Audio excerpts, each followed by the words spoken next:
Hey guys, welcome back to the channel. This is story about what if Naruto finds comfort only in his Anbu protectors part 1. Before I start, please do support for more amazing content and comments for part 2. Do consider to subscribe my channel and share my video to your friends and check out the description as well. Let's start the video. The sun shone down on the playground as the day came to an end in Konohagakure no Sado. Near the middle of the park, a small girl was curled up, crying, as she heard voices around her. "Oh, she's crying," one voice rang out. "Urg, the snot running down her face only makes her uglier," a second voice said. The small crying girl buried her face further into her knees and wrapped her small arms around her head. If they couldn't see her, they wouldn't laugh, right? A third voice chose to intercede, then. "I didn't think it was possible for her to look even worse than usual, but here she is, shattering that one. She's trying to hide from us," the first one said, "not like it'll work, her forehead is so big, they could probably see it in Iowa. Maybe she should rent it out for her dad, might get more people to shop at his store." "Hahaha," the second one said, before chortling at her oh so clever jab. The laughter began to trail off after a few seconds, however, as rapid footsteps approached. "Hey." Another voice, a boy's this time, called. The small girl's arms started to tremble. The bullies were awful, but she'd seen what boys did to each other in these situations, and it wasn't anything she wanted to be near. "Back off her. She didn't do nothing to you." The boy's voice cried out. The small girl's heart skipped a beat. "What?" She opened her eyes and brushed her bubblegum-colored bangs out of her face. Standing between her and the bullies was a boy barely bigger than her, wearing a white shirt several sizes too big and shorts a size too small. In addition, he had the brightest red hair she'd ever seen, even her father's hair wasn't that bright. "What does it matter to you, grape tomato?" The first one snickered, "You her friend." "Figures, the stupidest hair colors would stick together." The boy straightened, "I ain't never seen her before." "But you're making her sad. And you're insulting her forehead." "Where you insulting her forehead? What do you know?" The first one screamed, clenching her fists at her side and her face blushing in embarrassment, but the boy didn't move a muscle. She crossed her arms. "Fine. It's not worth it anyway. Come on, Kasumi, Fuki, we've got better things to do than entertain the forehead girl and the grape tomato." The girls turned and strutted off in what they thought was a dignified manner, but just made them look dumb. Fuki tripped over the sidewalk on her way out. The boy turned around to look at her. His eyes were bright cerulean blue, and he had 3 birthmarks on each cheek, looking like whiskers, almost. He muttered something under his breath, all she picked up was tomatoes. What?" She stuttered. The boy focused on her. "Said I hate tomatoes." The boy yelled. She fell back in fright. The boy blinked and frowned. "Sorry," he muttered, "didn't mean to scare you." He let out a wide grin and walked up to her, holding out his hand. She looked at it, confused. "I'm Uzumaki Naruto, Dadabeo," he said, quite loudly again. "What's your name?" The rosette blinked, this little boy had just asked for her name. "Wait, Uzumaki, didn't my parents mention that name once or twice?" My name." She stopped and looked down at her feet. "Yes, okay," the bee Naruto said, "you don't have to be nervous, I done bite." She took a deep breath and let her legs extend a bit. "I'm Haruno Sakura," she squeaked out before curling back up into a ball. The boy's smile, however, didn't waver. "Nice to meet you, Haruno-san." The boy cheered. He knelt down and looked at her face.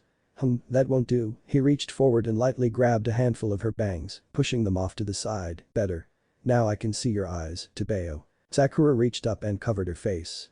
"But Uzumaki-san, my forehead." "Yeah, you got one. So do I, see?" Naruto pointed to his own forehead, the silly grin never leaving his face. "No need to be scared." The grin dropped from his face and he looked confused. "I dunno what your feeling is called, it's like you're scared, but you're not scared. It's just," she stopped herself, not wanting to draw his attention to it, "nothing." She giggled to herself, then let herself smile warmly. She nodded to him. "Thank you for helping me," she said. The boy smiled and offered his hand to her again. This time, she took it and he pulled her to her feet. "You two okay?" a voice called out. Sakura turned around and saw one of her classmates, a blonde girl, the Yamanaka, running up to them. "Sorry, I tried to run here when I heard something was up, but sensei held me back after class. I failed that last test pretty hard. Choji-kun's parents party way too hard for a weekday." She complained, "I wanted to come and help, but it looked like Uzumaki Shai took care of the problem." "Are you hurt?" Sakura looked away from the blonde. "No, I'm fine, Yamanaka-san." The blonde sighed and shook her head before blinking and turning to the redeed, holding out her hand. "Yamanaka-ino, nice to meet you officially," the blonde said. Naruto took the hand reluctantly. "Uzumaki Naruto," he said quietly, akin to a mumble. "Well, have a nice day Uzumaki-san, Haruno-san," the blonde said, straightening her hair and running off down the road. "She doesn't like me," Naruto muttered.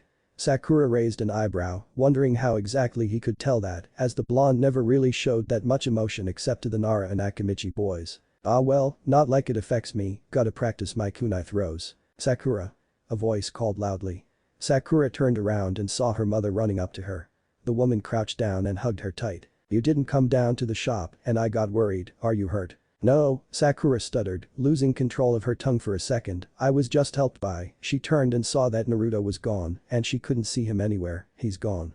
Her mother ruffled her hair affectionately. He's probably just nervous if he ran off when I arrived, I'll see your mysterious savior eventually. Come on now, let's go home. Nodding lightly, Sakura took her mother's hand and left the schoolyard. Glancing back, she tried to catch a glimpse of the retreat. Unfortunately, she didn't catch any sign of him. It was nearly a week before she saw Uzumaki Naruto again. She had a kunai throwing test, along with the rest of her year group. There were rows of dummies set up, each was painted red to mark the 5 vital points they were aiming for. Sakura's first 4 kunai hit perfectly, one after the other. Her last row, though, went wide, instead hitting the dummy in the groin. There was an audible groan from the boys watching. After receiving her marks, she stepped back to watch how the others did. Following some time observing, a familiar retreat stepped up. He hit only 2 vital points, the rest embedded in non-vital points. Funnily enough, he also hit the dummy in the groin, much to the annoyance of the teachers. Upon seeing that, Yamino-sensei walked back and shouted, okay, since Uzumaki-kun and Haruno-kun have done so already, hitting the groin is not considered a vital area for the purpose of this test. Those two get credit for it, but no one else will if they do so. As the other children who had finished walked to the back, Naruto bounced over to Sakura's location. Hi, Haruno-san. Sakura shook her head, hi Uzumaki-san, nice throw. The boy beamed at the praise. Really thanks. I've been working really hard on it, Tebeo. He cheered, jumping up and down. Sakura was happy for him, but also a little sad inside. He reacted so happily to just a simple compliment, it was as if he'd never been complimented in his life. Hey, Haruno-san, wanna be friends? The boy asked. Sakura stopped for a second and looked at him. She had only met the boy twice, but he already wanted to be her friend. He picked up on her nervousness it seemed, and frowned. It's just, none of the other kids at the orphanage wanna be friends with me. Sakura frowned when she heard the word orphanage, and the matron ushered the ones away that did wanna talk to me. The ones that still did got adopted soon after. She felt so bad for the poor kid, but wasn't sure she was ready to commit to being his friend just yet. How about we come here after school?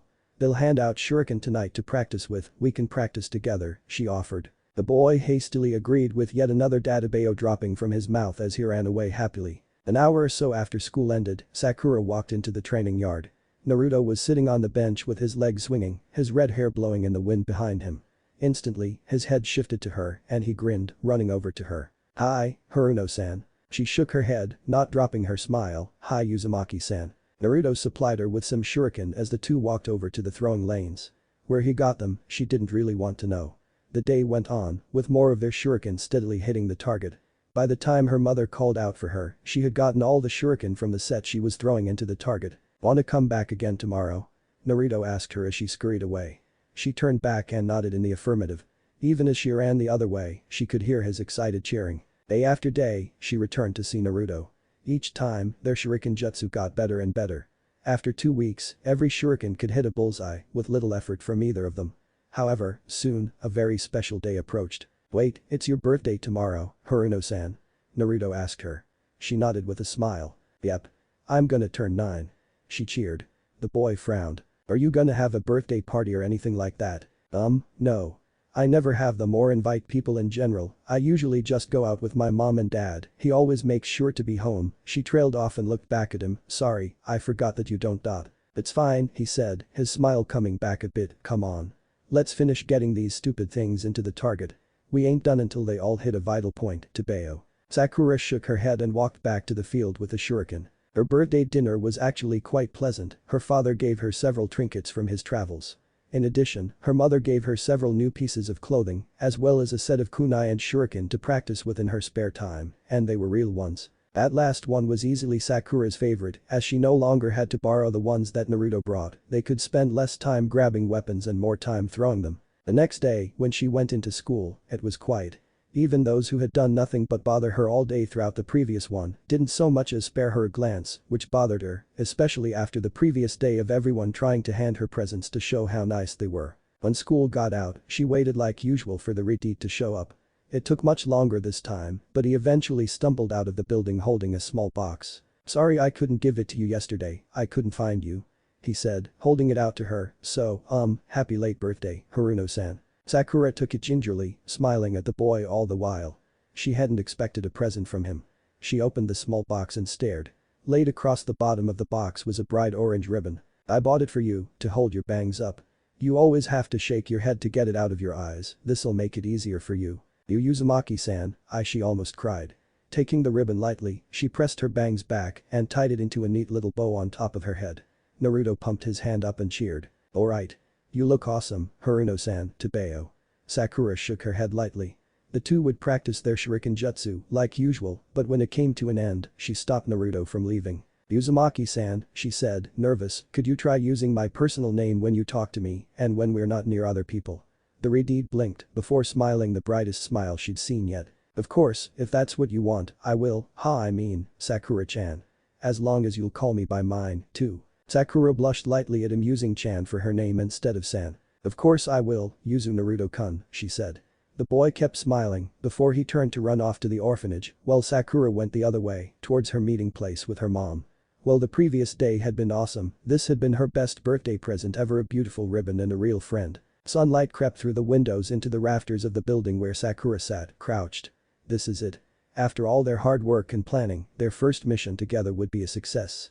Time spent analyzing the target schedule and habits, creating the most effective course of action. Now, their whole mission success hinged on her. Sakura took a deep breath and waited. The target came into sight. Just a little bit closer, come on, the target walked below her. It just as he'd done the previous days. Sakura clutched her hand around her weapon. This was it, he was about to walk in the right spot. Perfect. Sakura smiled brightly and pulled hard. A quiet clicking sound, then a swoosh. A liquid pours down, and finally, a storekeeper's scream. Rapid footsteps and the sound of fans activating spread through the room, in addition to more furious shouts by the man below her. Sakura smiled. It was time for the last step. She grabbed the bags next to her and dumped them out onto the storekeeper as she ran along the rafters toward her exit window. Even more angry screaming sounded as she climbed out the window, shimmied along the ledge, and slid down the makeshift ladder Naruto had made beforehand. Hitting the ground, she ran around to the front door right as Naruto burst out of it in a blur of red and orange. "That's for overcharging me on my ramen, Dadabayo," he yelled.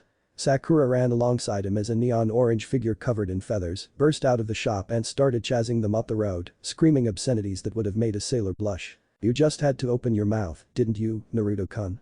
He would have taken way longer to see it was us if you didn't, and we could have gotten away easier," she yelled. "Not like we can change that now, keep running, Dadabayo." He laughed, clearly embarrassed. Zigzagging through alleyways and hidden alcoves to avoid their pursuer, they eventually arrived at a small park where most of the children were shuffled away at their parents' side of the Redeed. Naruto frowned and looked down, clearly upset, and Sakura placed her hand on his shoulder in response. "Don't worry, Naruto-kun, I won't leave you. Don't focus on them, focus on me." He nodded and looked at her, a bit more focused, his frown eventually dissipating. "I can't feel happiness or anything like that, I can only feel worry or hate or sadness or other bad feelings," he explained. Sakura nodded, he'd explained his ability to sense emotions, but hadn't gone into much detail. Worrying that he might get really sad again, she decided to try and get his mind off of it. "Come on then, Naruto-kun. There's no one here now, let's practice those kata Amino sensei gave us yesterday," she said. The boy immediately perked up and smiled.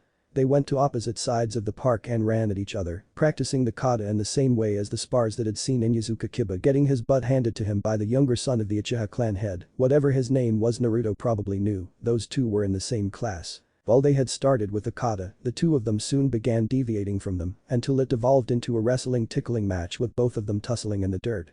After some time of this, both of them sat up and Naruto was about to speak when a silver-haired Anbu in a dog mask suddenly appeared with flicker and tapped his shoulder. "Time to go already, Inunai-chan," Naruto whined. The Anbu simply nodded before again disappearing in a gust of wind and leaves. The Redeed simply sat up and brushed off his shorts before breaking into a run while also waving to her. "Bye, Sakura-chan. See you tomorrow," he called. She waved to him in return with a smile. Once he was out of sight, Sakura climbed to her feet and took off up the street, back towards her home. It was late, and her parents would probably be a bit annoyed at her being later than usual, but they wouldn't mind too much, as long as she was home before dinner. After some time, she arrived at the arch that marked the entrance to the special district. Her grandparents on her mother's side had been shinobi from another village, and her mother was born there, and like most of the surviving population, they had fled to Konoha when it fell during the opening salvos of the Second Shinobi World War. Those survivors banded together and founded an entirely new section of the village, where much of the dead village's culture still remained alive. Her father, on the other hand, was born in Tetsu no Kuni, where most of their family still resided. His mother, though, was apparently a foreign princess, having eloped with her grandfather and been disowned for it. Though, in an odd turn of events, her father had been practically ostracized by the rest of the Haruno family for marrying her mother and staying in Konoha. As she contemplated her family's legacy, she found her thoughts wandering to where Naruto-kun came from. He had said his name was Uzumaki, but could he really be from the same family that had once led that old village? He certainly had the right hair color and attitude. As she began to wonder, a thick hand grabbed her shoulder. Sakura looked up and saw a civilian gate guard standing there. "Sorry, girlie. No entrance to this part of the city at this hour without a residency or business pass, you know that," he explained. Right, and they still had issues with others, even those from Konoha. You typically needed to be escorted into the district by a resident. They had special permission from the Hokage to use that system for a time. But her mother always escorted her in, and she didn't have a pass yet. "I'm Haruno Sakura, I've lived here all my life, but I haven't gotten a residence pass yet. I'm only an academy student," she attempted, but the guard just shook his head. "Likely story, bubblegum," he said, making Sakura blush in annoyance. "Look, I get it, you probably have some friends at the academy that live here and want to go see them, but you need an escort for that. Now, it's getting late, why don't you scurry on home? But my home is in there," she exclaimed in exasperation, pointing into the gate. The guard continued shaking his head. This went on back and forth for what felt like hours. The sun certainly had gone down, and the street lamps had turned on, before an old lady that Sakura recognized as her neighbor walked down and stopped at the gate before looking down. "Haruno-chan. What are you doing out here at this time?" she asked. "I've been trying to get in, but this guy won't let me in," Sakura yelled. The old lady shook her head and looked at the guard. "Her parents will be furious if you don't let her in. Her parents are Haruno Mabuki and Kizashi." The guard turned deathly pale at the second name, "and I hope you don't object to me walking the girl home." The guard quickly stammered an apology and stepped aside as the lady walked Sakura through the gate. The two walked the darkened streets in silence as they strolled to the area where Sakura's house was located. When they reached the door, the old lady pat her on the head. "Thanks for walking me home, Ob-sama," Sakura said. The old lady smiled and saved as she walked back to her own home. Sakura looked at her front door and took a deep breath. Time to face the music. She opened her door and walked in, carefully taking off her shoes and placing them with the others. Her slippers were upstairs, so she crept along in her socks, hoping her parents were upstairs. As it turns out, they weren't. They were in the family room talking.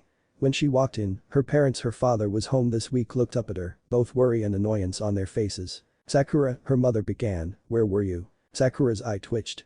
"I was helping a friend," she said, "some man was being cruel to him, so we got revenge." Her parents shook their heads. "Sakura, just be careful about the time, next time," her father said. "Now go upstairs, wash up and change, and we'll have dinner." She nodded and did as her father said, washing all the dirt off of herself and changing into a nice dress with her matching slippers. After a rather quiet dinner with her family, her mother grabbed the dishes to wash and her father pulled out a book. "So, Sakura, who exactly is your friend?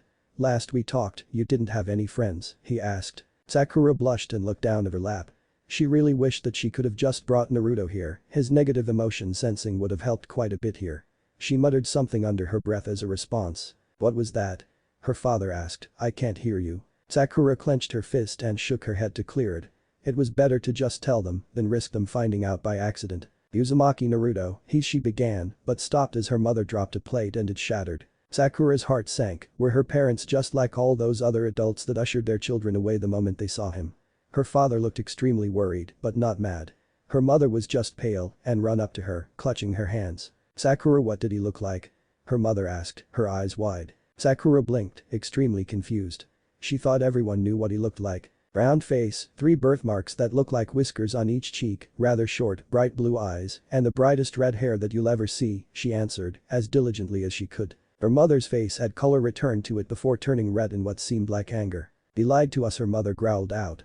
She stood up. "Kizashi-kun, finish the dishes, I have to go speak to someone, now." Her mother marched up to her room before rushing back down in traveling clothes. "I'll be back later." Her father immediately stood up and began cleaning the other dishes from dinner. "Sakura, go and finish your homework. Your mother is on the warpath and woe to anyone who gets in her way." And finally, the last of the bandits has been executed. We got all the info we could out of him, the woman in the cat mask reported. After taking a deep inhale from his pipe to calm his nerves, Saratobi hears and let out a sigh. That interrogation had garnered far less information than he'd wanted. He still had no answers as to Kurigaku's current situation. The most detailed he'd gotten was from Inu's team, and they'd had to leave quickly after dispatching 3 pursuing Kiri Anbu. He knew there was unrest there, but that was all he knew. Maybe it was time for him to ask Dansm to send some rude infiltrators over. Distasteful as his methods were, they certainly could get the job done if there was no one else that could. And in this case, it really seemed like there was no one that could. Saratobi shook his head. No, don't ask Dansm just yet, there's still a few more options before we need to use that one. Thank you, Nico-kun. Dismissed, he said. The Anbu saluted before disappearing in a shunshin.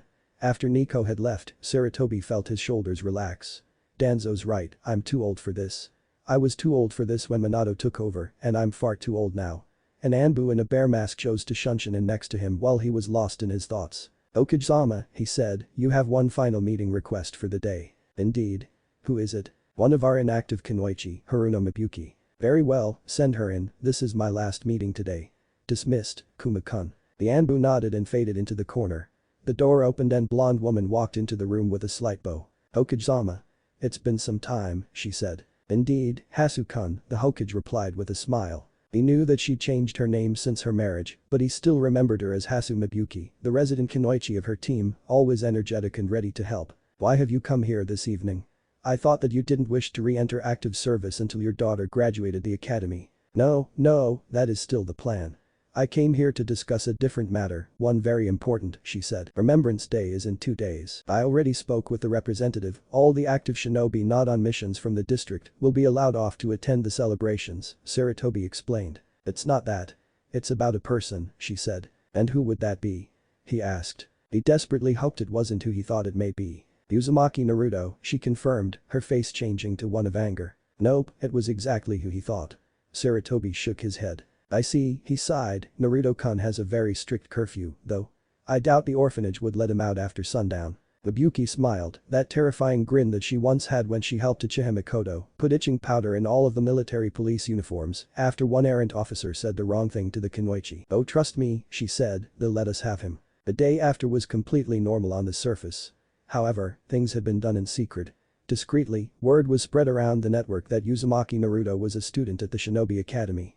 Aside from a few dissenting voices that were quickly quashed, many of those she had spoken to were angry and were willing to act. It had to be kept under for now, though. There would be time tomorrow. Mabuki started the day early, walking her daughter to the academy, then went to the small restaurant many of the district bigwigs attended, where the entire network made plans, including her. So, he's at the orphanage near the academy then? One man asked. Hi. And apparently his curfew is at sundown, so he's always back by then, another answered. So, how many should head up to collect the goods? The first man asked. Mabuki answered this time, all of them. The entire table turned to look at her. Were you sure about that, Haruno-san? If things go wrong, the second man said. Things won't. No one will stop us with those numbers, and even if someone would, we'll be back in the district before anyone can think to, she replied. Since we're bringing everyone, you plan on bringing little Sakura-chan, too. She's never been with us for Remembrance Day, the older lady that had walked her home the previous day said. Of course. She's in the academy now, she needs to see how things are handled now that she's older, Mabuki replied with a smile. We also should thank her for bringing this matter to our attention, it's thanks to her that things can be set right. Well, another young woman said, here's to making things right. Here. The group called out as a whole. Mabuki arrived a few minutes early to get her daughter from the academy. When she arrived, she saw her daughter sparring with a small red-headed boy, both laughing all the while, clearly having fun. So that's Uzumaki Naruto. The name certainly fits. Instead of calling out to her like she usually did, she simply walked up to them carefully. When her daughter next turned around, Mabuki was standing there, waiting for her. She smiled at her daughter, telling her to say goodbye to her friend, they needed to do something. Nervous, Sakura said goodbye to Naruto and walked on behind her. She's familiar enough to call him kun. This may be harder than we thought for her if she can't keep quiet. The two walked in silence to the Yuzu District Administrative Building, where Sakura simply had to sign her name on something and looked very confused. Well, she'll get a present for good behavior if she does well tonight. Mabuki was handed a package containing 2 envelopes. She nodded to the receptionist, they'd planned this out the previous day. The last step was picking up her daughter's outfit for that night. A colored haori with the old village's crest and a black cloak to wear over it before the final event of the night. When the sun went down, it was finally time to begin. Tightly holding her daughter's hand, the family stepped out of the house, walking carefully as more and more people poured out of their houses in identical outfits. The group poured out in a large crowd through the gates, walking up the center of the village in the near darkness, as unlit torches were passed out amongst all members of the group. Little Sakura looked so confused, but also a bit scared. She was clutching her father's hand tightly as they walked with the crowd. After a long time of walking, the procession arrived outside of the orphanage that the boy apparently lived at. With a nod, one of the men in the front went to knock on the door, while one in the back used a Kaiten jutsu to light his torch, each person touching the torches to the next person's, until all the torches were lit. Once all were lit, the man at the front rapped on the door, hard. Within moments, one of the matrons opened the door. Then she smiled. A wicked smile, but a smile nonetheless. "I thought it was too good to be true," the matron said. "You said you'd get rid of him. We gathered his few personal items." She threw a bag out onto the front steps, burned them, trashed them, smashed them, not my problem anymore. "Boy, Suzuki-kun. Bring a Kumagaki down here," the matron called. The crowd stood stone-faced as they waited. A few minutes later, a woman in her late 20s to early 30s walked to the door with her hand wrapped around the back of the neck of a short red-haired boy. The boy's eyes widened at the sight of the torch-wielding crowd and he tried to rush back inside, only to be grabbed harshly by the matron. "Oh no you don't." She growled at the boy, "We're finally gonna be rid of you, you are not ruining this for us. Please, please don't give me to them. I'll be good, I swear, please." The boy cried, sobbing loudly. Mabuki looked over to her husband, who had gripped Sakura's shoulder tightly, she'd gone as white as a sheet and was trembling.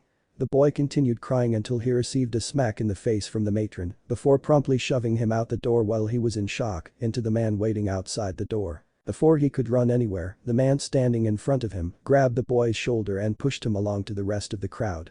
The boy looked terrified and the tears continued to fall while the crowd still remained stone-faced.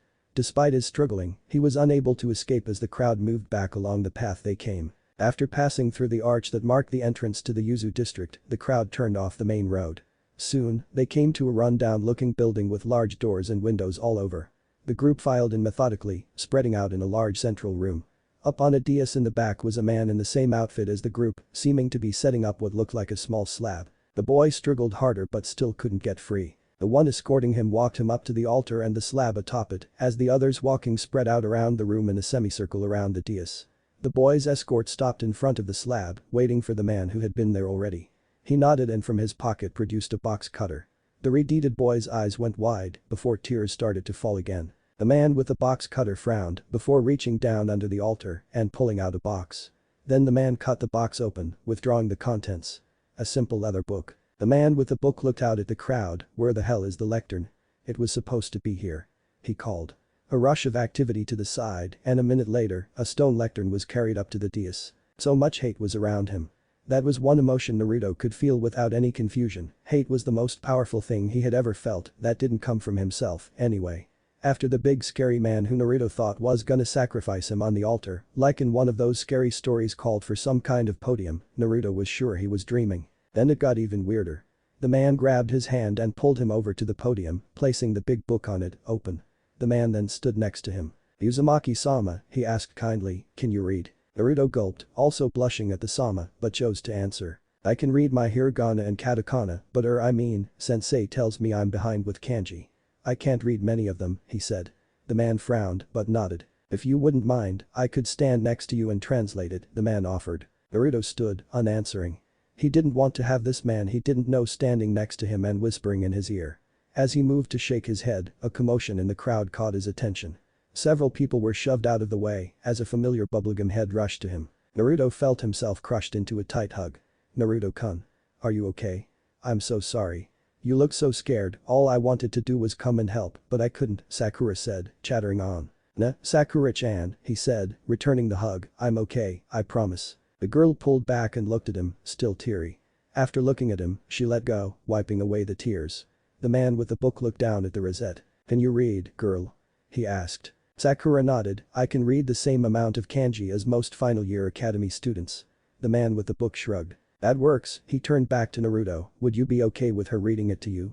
Naruto nodded, without hesitation. Sakura-chan was his friend, he could trust her. "Very well then," the man said, placing the book on the lectern. He then stepped back and walked behind the altar. Naruto looked down at the book and sighed. He couldn't much of it at all. Motioning for Sakura to come over, he stepped back a bit to let her see. Sakura looked down at the page, scanning rapidly. She then began to whisper it into his ear. Naruto recited her words as best he could. 31 years ago, tonight, the shinobi village of Uzashigakure no Sato was destroyed as the opening shot of the Second Shinobi World War. The enemy attacked without warning, and the city had few defenses. While the enemy attacked, many of the shinobi that had remained at home abandoned their positions to evacuate as many civilians as they could. Those that survived made their way here to Konohagakure no Sato, our ancient ally and most treasured friend. We rallied here behind the last surviving member of our leaders Uzumaki Kushina. Tonight, we remember those that did not survive the passage, those whose souls still rest on the island, waiting for us to put them at peace. As Naruto finished the last sentence on that page, a hand touched his shoulder. Then, one by one, each person in the hall blew out their torch. Once the last torch blew out, the lamps on the walls of the room lit up. All present in the room dropped their black cloaks at once. Underneath, they wore white haori with a blue spiral displayed prominently. Before Naruto could question it, another was tossed over his own shoulders. Looking down, his also had a spiral. However, his was red, with a white outline. The symbol of the Uzumaki clan, Bookman explained, you represent the clan for us now. Another man stepped forward respectfully. Naruto recognized him as the man who escorted him here from the orphanage. On behalf of us all, Uzumaki-sama, Naruto blushed once again at the sama, I must apologize for being so rough bringing you here. I feared we would not have been able to get you away from the orphanage otherwise. You needn't worry about that kind of thing here. Naruto nodded rapidly while tying the haori. Much of the rest of the night was spent singing traditional songs of the old village. Some tried to teach Naruto the songs, but he only picked up a few of them. Throughout the night, Sakura never left his side. By the time it was over, Naruto was sure he had memorized at least 30 names, perhaps even more. One of the women there promised to teach him the names of the members of the clan, more names to memorize. Eventually, the night came to an end and people began to leave. Slowly filing out and chatting, people went every which way. Naruto simply followed behind Sakura. Her parents had offered to let him stay at their home for a few days until they could get a place for him to live. As they approached the house, a short Anbu in a raccoon dog mask just happened to shunshin in front of the small group. Naruto smiled as he knew this one, and he knew Sakura did too. Tanuki-san. He called, waving, I thought you were gonna be with your Atanto tonight, since Inunai-san walked me home. Naruto-kun, Sakura said with a small glare quiet voice. It's nearly 2 a.m. Tanuki simply shook his head. As Sakura-chan kindly stated, it's almost 2 a.m. I did spend all night off with my Atanto, but got called in to make sure you were okay, Tanuki said, after all, you broke your curfew unexpectedly. Naruto took a deep breath. I'm not gonna go back to the orphanage. They threw me out to people they thought were gonna hurt me. He said. Tanuki stood there, his body not shifting. I thought as much.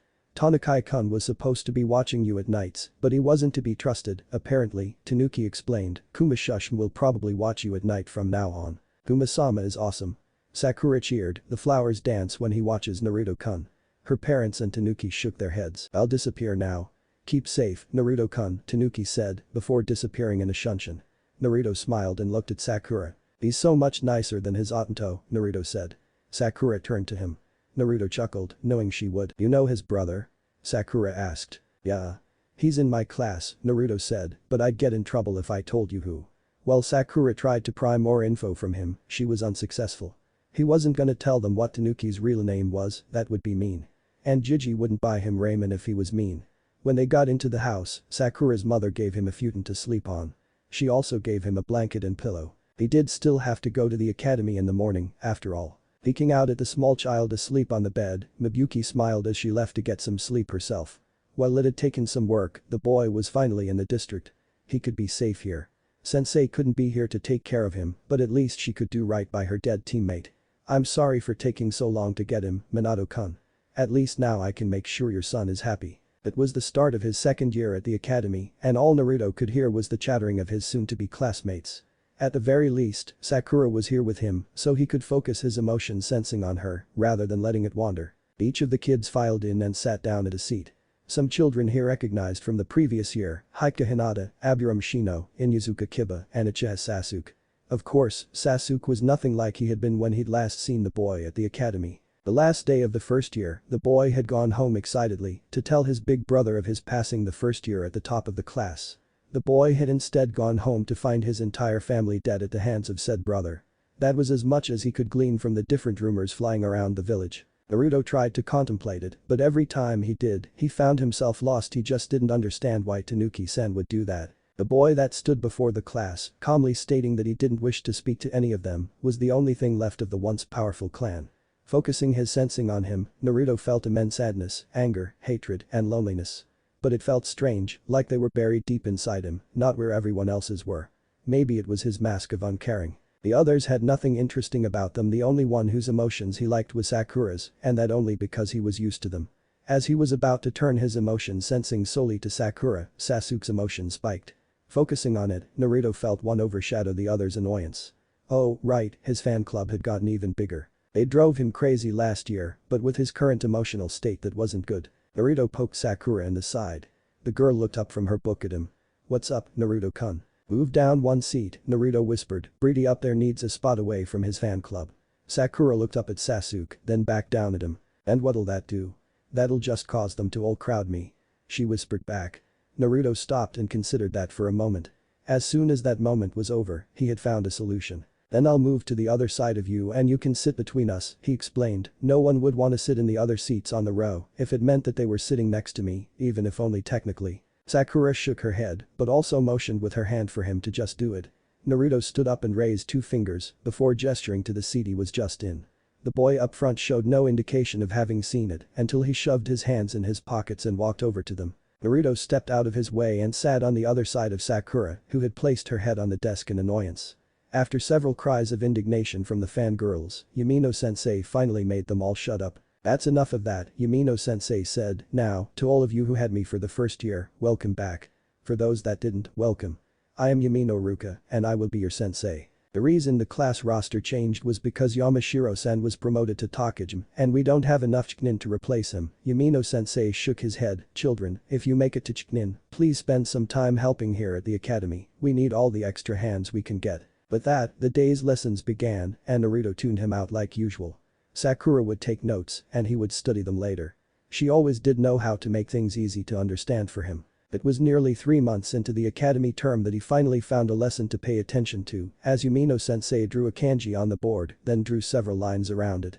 Some were like a circle, others branched out into other specific parts around it. After finishing the drawing, mostly, he stopped and turned to the class. "Does anyone recognize this?" he asked. Only Sasuke and Sakura raised their hands. Yumino-sensei shook his head in exasperation. "Haruno-kun, go ahead." Sakura stood up promptly. "Right, Yumino-sensei," she said, "the formula you drew on the board is the standard Konoha formula for an explosive tag, without the activation matrix to avoid any unwanted explosions." Naruto poked her in the side after Yumino-sensei thanked her for the answer. "How did you know that one?" Naruto asked. "It's in the textbook, albeit purposefully broken slightly to ensure no one blows themselves up while studying," Sakura said, pointing to the spot in the textbook. Naruto flipped his own textbook open to the page, finding himself lost in the explanation. He absorbed the information like a towel did water. He was more interested than he'd been in anything in a long time. However, as he was reaching the end of the chapter, he found his concentration disrupted by an eraser impacting his forehead. "Naruto," Yumino-sensei called, "since you obviously aren't paying attention, mind explaining the function of such seals?" Naruto rolled his eyes. Seals channel chakra through specified paths that allow it to interact with the world in a specified way. Seals are most commonly used as explosives, barriers, and storage devices. He looked up at the board, where a new seal was drawn, for storage this time, though that storage seal is extremely inefficient. The several twists through the other kanji from the activation matrix mean that it would take at least 4 seconds to activate. If you diverted the pathway straight to the main seal while keeping the other ones as smaller pathways, you could easily chop nearly 3.5 seconds off the release of whatever is in the scroll. Yamino-sensei stared at him, gobsmacked. Naruto blinked and realized the entire class was staring at him with much the same expression. "Exactly right," Yamino-sensei stuttered. "Okay, class dismissed for lunch. We'll resume this brief look at Kenjutsu when you come back." A few days later, Sakura bought Naruto a book on Kenjutsu. Since the lesson had only been for a day, they didn't have anyone to teach it at the academy. Seeing him carry the book around, more than a few shinobi muttered something about him being certainly a real Uzumaki. After hearing that, Naruto had made his way to the memorial stone, where he'd been told his mother's name was inscribed near the name of the Yondaime Hokage. Examining the stone, he easily found the Yondaime's name, Namikaze Minato, inscribed in the tablet for all to see. A flick of his eye later, and he focused in on another name, Uzumaki Kushina. Naruto reached out one hand carefully and traced each kanji of her name with his finger. As he contemplated what to say, he felt a familiar well of guilt and sadness walking into the clearing behind him. "Inunai-san, it's not my curfew time yet," Naruto called behind him. The footsteps immediately stopped. Naruto turned around to see a silver-haired shinobi in a flak jacket and his hit eye over his left eye. Said shinobi was shaking his head. "Naruto, how you recognize us, I will never understand," the unmasked Inu said. "Also, I'm not Anbu anymore. Kuma-kun will stay watching you at night and Nico-kun will take my job of watching you during the day. So, what do I call you?" Naruto asked. "Also, why are you here?" Inu closed his single visible eye in contemplation for a few moments. He opened it with sadness visible to the naked eye. Naruto didn't even need his sensing to know that. "My name is Kakashi. I'm here because every single person on my jenin team is on that tablet, including my sensei," he said, "except for me of course." Naruto frowned. "I'm sorry, Nai-san," he said, making Kakashi's eye twitch. "I'm here visiting my mother." "Ah," Kakashi said, "I knew Kushina-san. She was a good friend of my sensei." He looked straight on at Naruto. "You look a lot like her. Your personality reminds me a lot of her as well." Kakashi spent much of the rest of the day telling what stories he remembered of his mother's exploits. The one that stuck in Naruto's head the most was when she had ripped out Akumo-nin's pancreas and tried to force him to eat it. She later claimed that she had been aiming for his liver but didn't know exactly where to aim since she'd failed anatomy class. Kakashi only witnessed it since he was a student of the Yondaime. They had been sent to assist her squad only to find the entire enemy squad slaughtered to a man. Naruto eventually fell into a routine. Each day, he would wake up, eat breakfast, head to the academy. After the academy, he and Sakura would do their own thing until 4 p.m. Sakura often going to the library and Naruto to the memorial stone. After 4, the two did whatever they chose that day until Nico came to enforce Naruto's curfew. While they most often trained together, other times it was pranks. Naruto's pranks were often highly planned in advance and the materials used were almost always deliberate. Ever since he got the Kenjutsu book, however, he started incorporating storage seals into his pranks. It had all started with him pranking Yumino-sensei 3 days after he'd been told that there would be no more Kenjutsu lessons at the academy. With Sakura's help, he'd recycled the orange chocolate and feathers prank, pouring it from seals on the ceiling before having Sakura release the seals containing the fans and the feathers. The look on Yumino-sensei's face had been explosive. He'd made them stand in the hall holding buckets of water until his father brought him a new pair of clothes. But ever since, Naruto had used different seals in one way or another. Whether it was storage seals that released exploding paintballs or explosive tags that only smoked, they were used, which is why the two of them were, as Naruto contemplated this, running away from an angry Chunin who had the bad luck to get caught in one of Naruto's pranks. He hadn't even been aiming for the guy, he just got in the way. But the Chunin was angry and chasing after them at full speed. And to make matters worse, it was raining. At least it was summer, so the mud didn't suck at their sandals too badly. Their escape route had been planned ahead of time. Thankfully, they were ducking through alleys and slipping through buildings to avoid their pursuer. Once they, mostly, lost him, they quickly climbed the tall tree that grew next to Sakura's father's department store and ran along the branches, jumping to the roof. Unfortunately, one small factor put a hitch in their plan. When running from the Chunin, Sakura had fallen and skinned her knee. No issues, they'd both done it before, so they kept running. Then, climbing up the tree, she had opened the wound even further, but she had climbed through it, knowing there were bandages in the store that they could use. It was only when they ran to make the jump she realized it was her good leg. She still jumped pretty far, landing on the parapet on her good, now skinned, leg. The pain caused the rosette to lose her balance, and due to the rain, she slipped back off the parapet and off the building. Naruto's heart seemed to stop as his senses were assaulted with the overwhelming fear for his friend. He was at the edge of the parapet in an instant, leaning over to grab her hand. Their fingers grazed each other before she resumed falling and screaming. Everything in the world seemingly came to a halt. I have to do something. Naruto thought, if I don't, Sakura-chan might die. He felt pain run through him as light assaulted his vision. Closing his eyes to the light, all around Naruto the sound of stones and wood smashing was apparent in his ears. After a few moments, Sakura's fear subsided. Naruto chose this moment to open his eyes. What he found shocked him. His shirt was completely shredded while golden chains stuck out of his back, going down the side of the building. At their end, just outside the first-story window, the chains were wrapped snugly around Sakura's midsection. "Wow, what happened?" Naruto screamed. Next to him, Nico appeared in a shunshin. Turning quickly, Naruto began to panic. "Nico-san." He stuttered, "I don't know what happened. One moment she fell, and then I saw this light and—" "Calm down, Naruto-kun. You might drop her if you panic," Nico said. Naruto stopped and took a deep breath. Nico held onto the parapet, placing her feet on the wall and walking down the wall to where Sakura was hanging. Placing her hands on Sakura's underarms, she signaled to Naruto that she had her. Releasing the tensions, the chains came flying back to Naruto, sinking into his skin as if they were never there.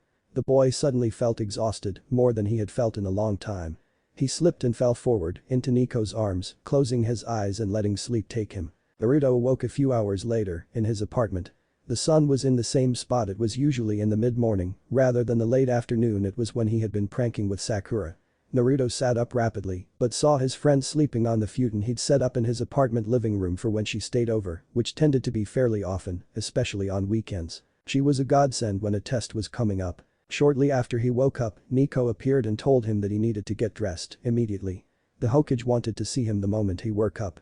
Unfortunately, his only good shirt got shredded by whatever those chains were, so he had to go to Jiji wearing a hoodie and nothing underneath it. When Nico marched him into the Hokage's office, he worried that he was in trouble for what he'd done. But to his surprise, the Hokage simply smiled at him when he arrived. Also in the room was the Konoha Council, all 5 of them.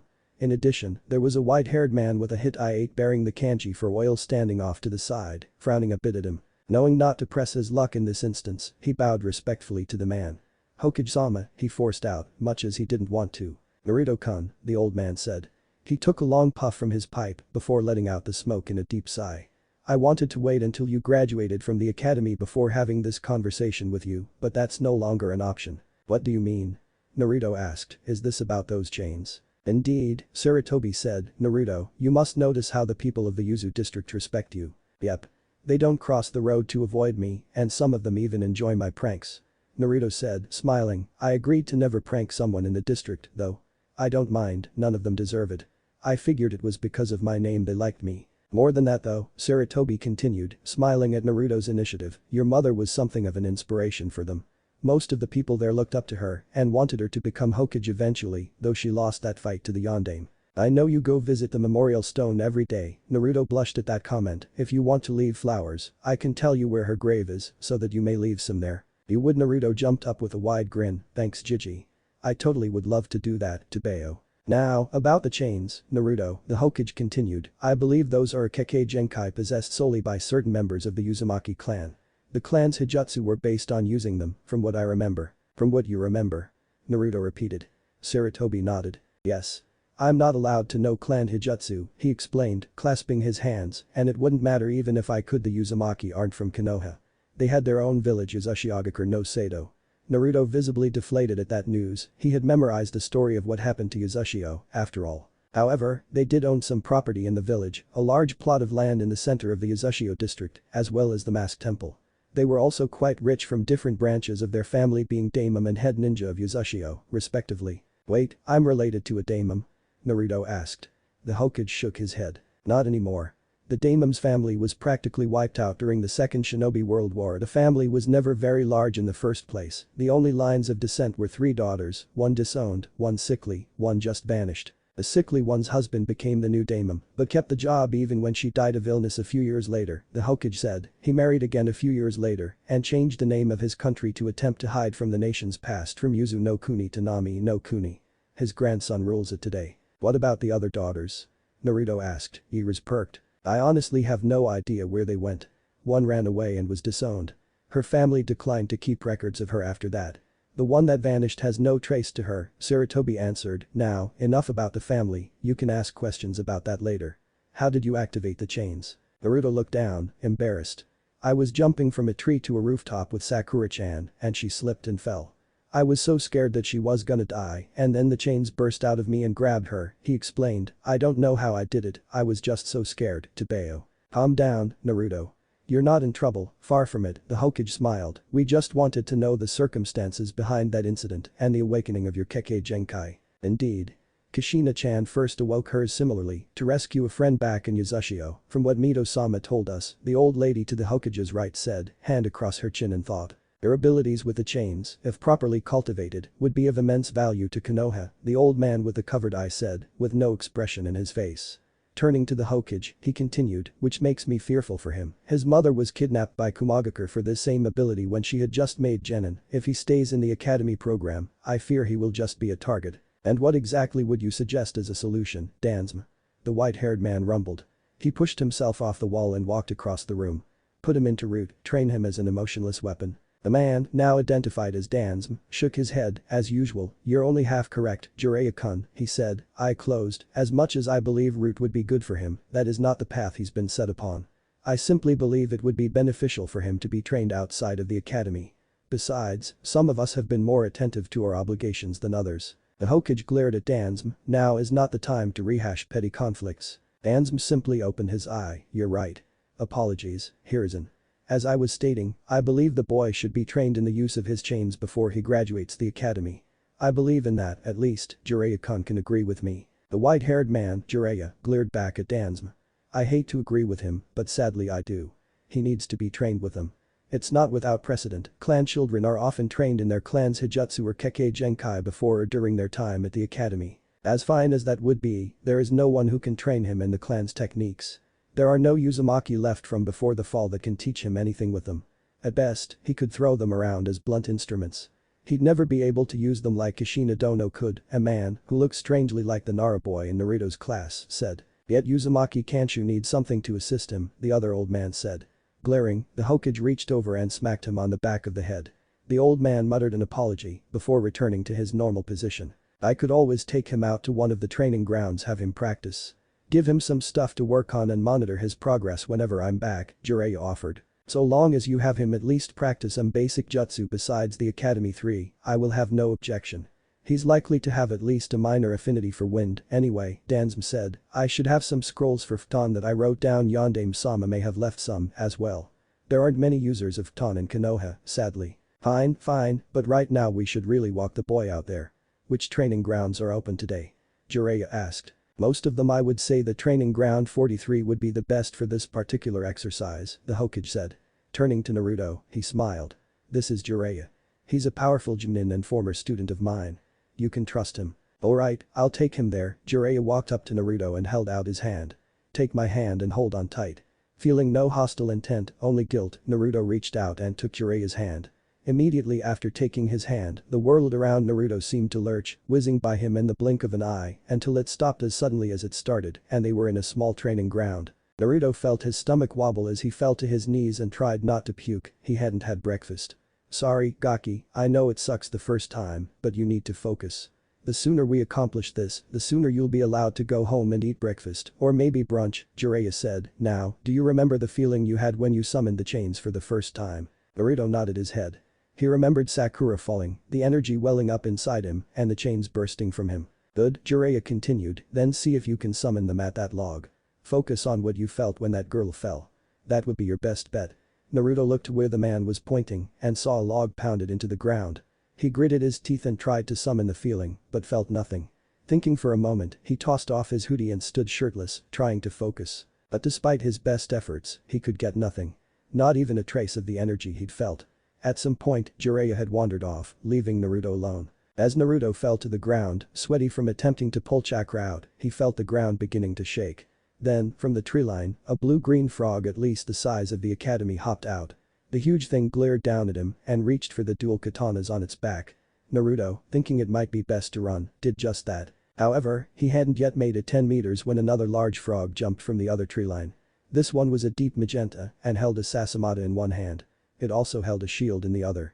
Both frogs were hopping towards him at high speed, weapons drawn. Oh no. There was nowhere he could run as the two giants converged on him. He closed his eyes and tried to think of something, or maybe make it less painful when it came. However, deep inside him, he felt that energy again. Grabbing hold of it, he attempted to force it out all around him. Keeping his eyes open this time, Naruto watched as golden chains burst out of his torso in all directions. The chains wrapped around the frog's weapons, holding them in place and preventing them from striking him. The frog struggled for a moment. Then they smiled and disappeared in a puff of smoke, their weapons with them. Jiraiya walked out of the smoke, clapping. "Well done, kid," he called. "Now try that again. This time, aim them for the log." Snapping back to reality, Naruto did as was told. He could feel the chains this time and tried to focus them at the log. 2 of them flew out from his chest and wrapped around the log, while the others withdrew into him. "Alright, now withdraw your chains and fire them again," Jiraiya called. Naruto obeyed, withdrawing his chains back into his body, focusing on his feeling in that situation, then firing 2 out again. The 2 trained all morning. By the time lunch arrived, Naruto was able to pull out his chains freely. As a reward, Jiraiya took him to Ichiraku Ramen for lunch. Naruto didn't know why Jiraiya knew he liked the place, he wasn't about to complain, though. Each day of summer vacation progressed like that. Wake up early, eat breakfast, then get instructions from the Anbu on what training ground to head to. Once he arrived, Jiraiya would have him run laps to warm up, from there, he would try to hit targets with his chains. Target practice stopped at lunch, the two would then eat, before moving on to tree walking. After the first week, tree walking was just a warm-up, before they moved on to having him attempt to cut a leaf in half with just his chakra. Jiraiya told him that this was the first step to understanding how to use Futon Jutsu. However, he never got more than a small cut on the very end, before summer vacation came to an end. After having lunch at Ichiraku Ramen, Jiraiya gave him several scrolls filled with more steps to train his Futon. He also gave him storage scrolls with targets for him to practice his chains on. Yet, as they ate, there was one thing Naruto still had to ask Jiraiya. Jiraiya-sensei, why do you always feel guilty around me? Naruto asked. The old man spit out his broth at that. He stuttered, he stopped and narrowed his eyes. You have the negative emotion sensing. Damn it. He shook his head and sighed, looking down. Look, he gripped his pant legs, I was very close with your parents, I was supposed to be the one to take care of you if your parents died. I was out of the village on a mission when the Kikbi attack happened. When I heard the news that your father had been killed and your mother sacrificed herself to buy Yondaime-sama more time, I wanted to rush back to the village and take care of you, Jiraiya said. Naruto had taken off his goggles and let his hair fall over his eyes. Yet he remained silent. Jiraiya looked away from him. Then why didn't you, he finally growled out. Jiraiya took a deep breath before answering. A conclave of the council, all the clans, jenin, and some civilian representatives, was called after Yondaime-sama's death. I got sent a message by your godmother, Uchiha Mikoto, that I should continue my mission. I trusted her word that she'd take care of you. When I got back to the village next, 4 years later, I found out that she'd been denied custody of you by that conclave, and that sensei had placed you in an orphanage with nothing to your name, no property, no money, nothing. Sensei hadn't let her contact me, either wanted me to focus on my mission. Which was a failure anyway. Kumo moved to abduct the Hokage heiress before I could figure out what they were up to. Then I'd had to silence some of my more talkative informants before they could reveal what questions I'd been asking. Would the conclave deny my godmother custody of me? Naruto asked, after a moment. Would or could? Both. They could because Kushina-chan was effectively a clan leader, despite the status not actually being formalized. They feared giving you to her would upset the fragile balance of power. Yondaime-sama had meant to formalize clan status for her as a favor once you were born, but he was dead and they didn't trust my godmother with my custody. So they tossed me in an orphanage. Naruto guessed. Right on. And this is the first chance I've really gotten to see you. You're already living in an apartment in the Yuzu district, from what I've been told, Jiraiya said. Yeah.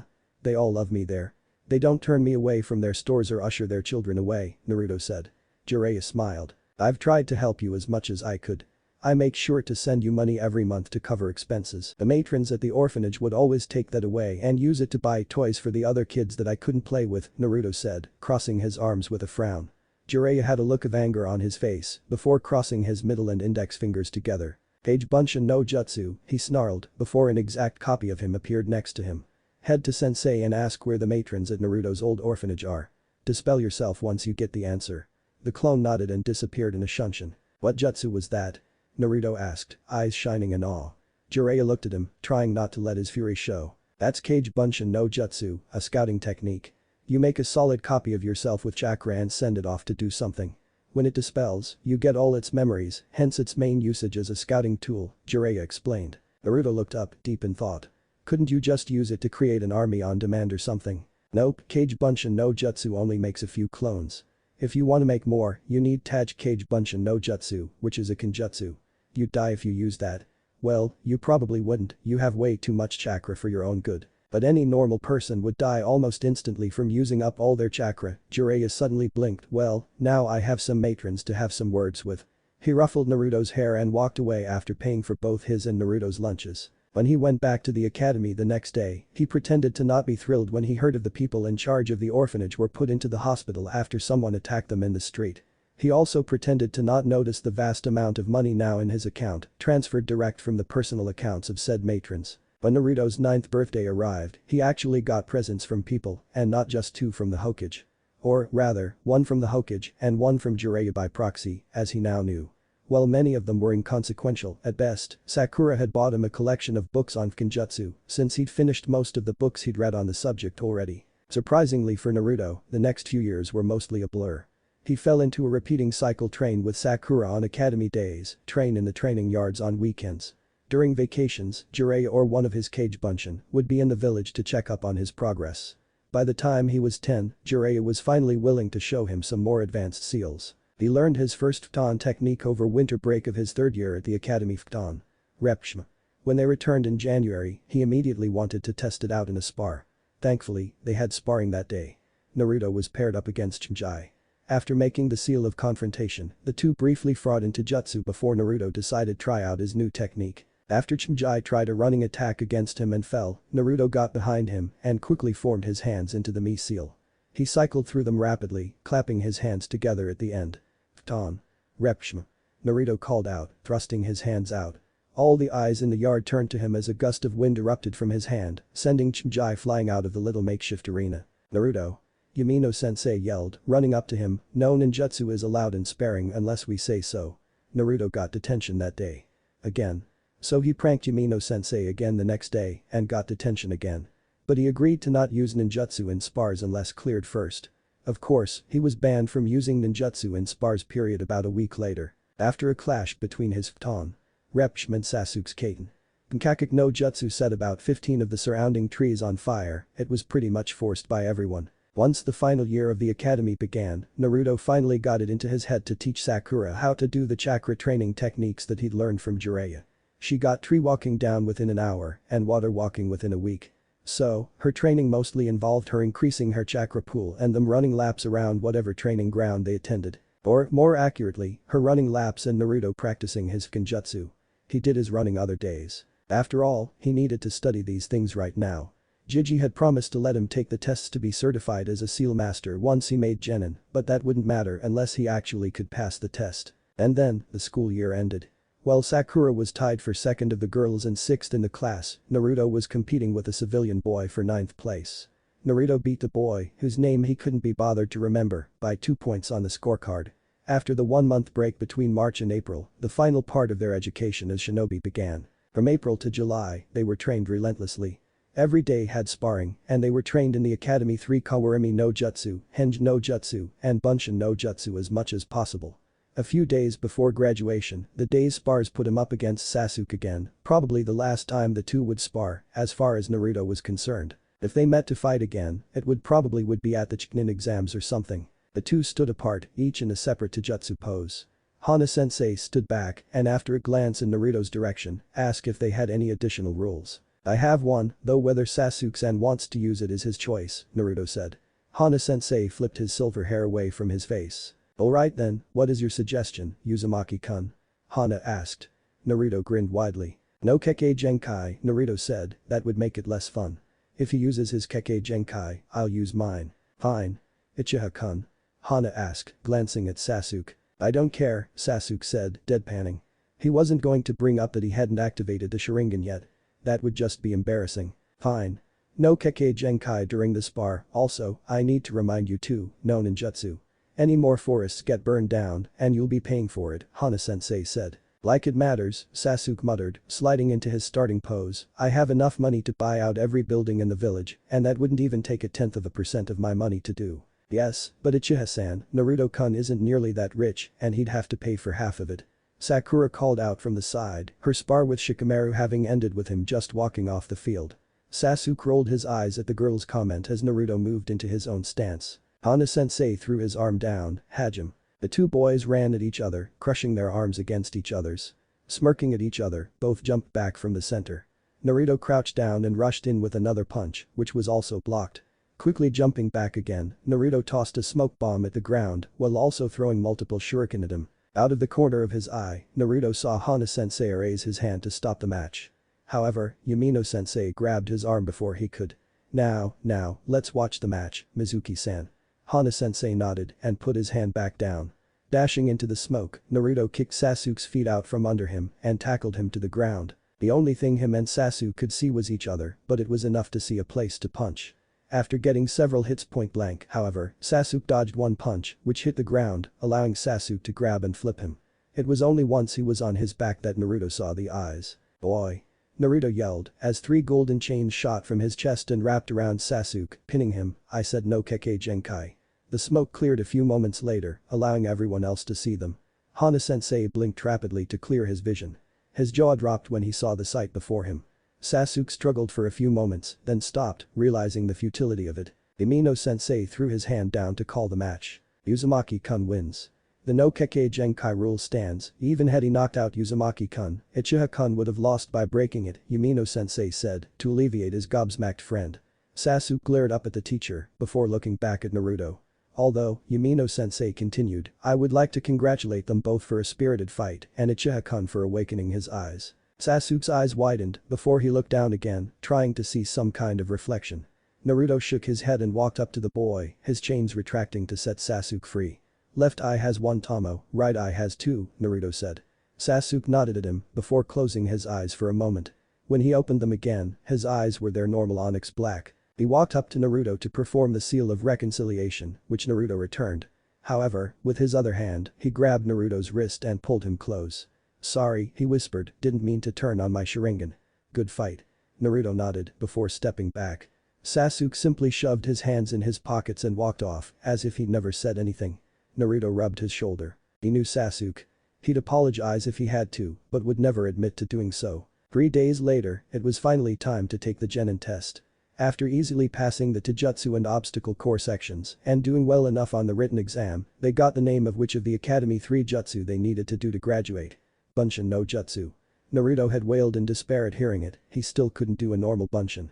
To make it even worse, no variants were allowed. Apparently, some kid had used Mizu Bunshin no Jutsu on a rainy day during a previous exam and had been allowed to pass because there was no rule against it at the time. Of course they would change that. The Bunshin was the only variant he had issues with. And it had only been decided the previous day. Hiro Sennin had even showed him how to make a Kaminari Bunshin to help him with that, and then they changed it. It had to be about him, it had to be. There was no other reason as to why they do this. Boy, Sakura-chan, what are the hand seals you use for Bunshin no Jutsu? Naruto whispered. Itsuji o mi o Tora, Sakura replied, without looking up from her book, though, I use Tora o I o ushi o inu, it doesn't really change anything, but my mother taught me that way. I think it was the variant used in Yuzushio. Garuno Sakura. Umino-sensei called. She nodded to Naruto and walked into the testing room. She came out a few minutes later, smiling with a hit-aid in her hands. Looking straight at him, she signed good luck. To him. Naruto rolled his eyes, mentally regretting his decision to teach her Anbu hand signs. She wasn't even being discreet about it. Uzumaki Naruto. Umino-sensei called out after a moment. Steeling himself, Naruto walked carefully into the room. Umino-sensei and Hana-sensei sat at the desk, waiting for him. Alright, Uzumaki-kun, start with the Henge no Jutsu, Umino said, watching him intensely, as if he was waiting for something. Naruto grinned. Performing the necessary hand seals, he called out, Henge no Jutsu. A puff of smoke went up around Naruto when the smoke cleared. It was no longer Naruto standing there, but a violet-eyed, red-haired girl in a yellow dress, a mesh undershirt, brown sandals, and a green sash.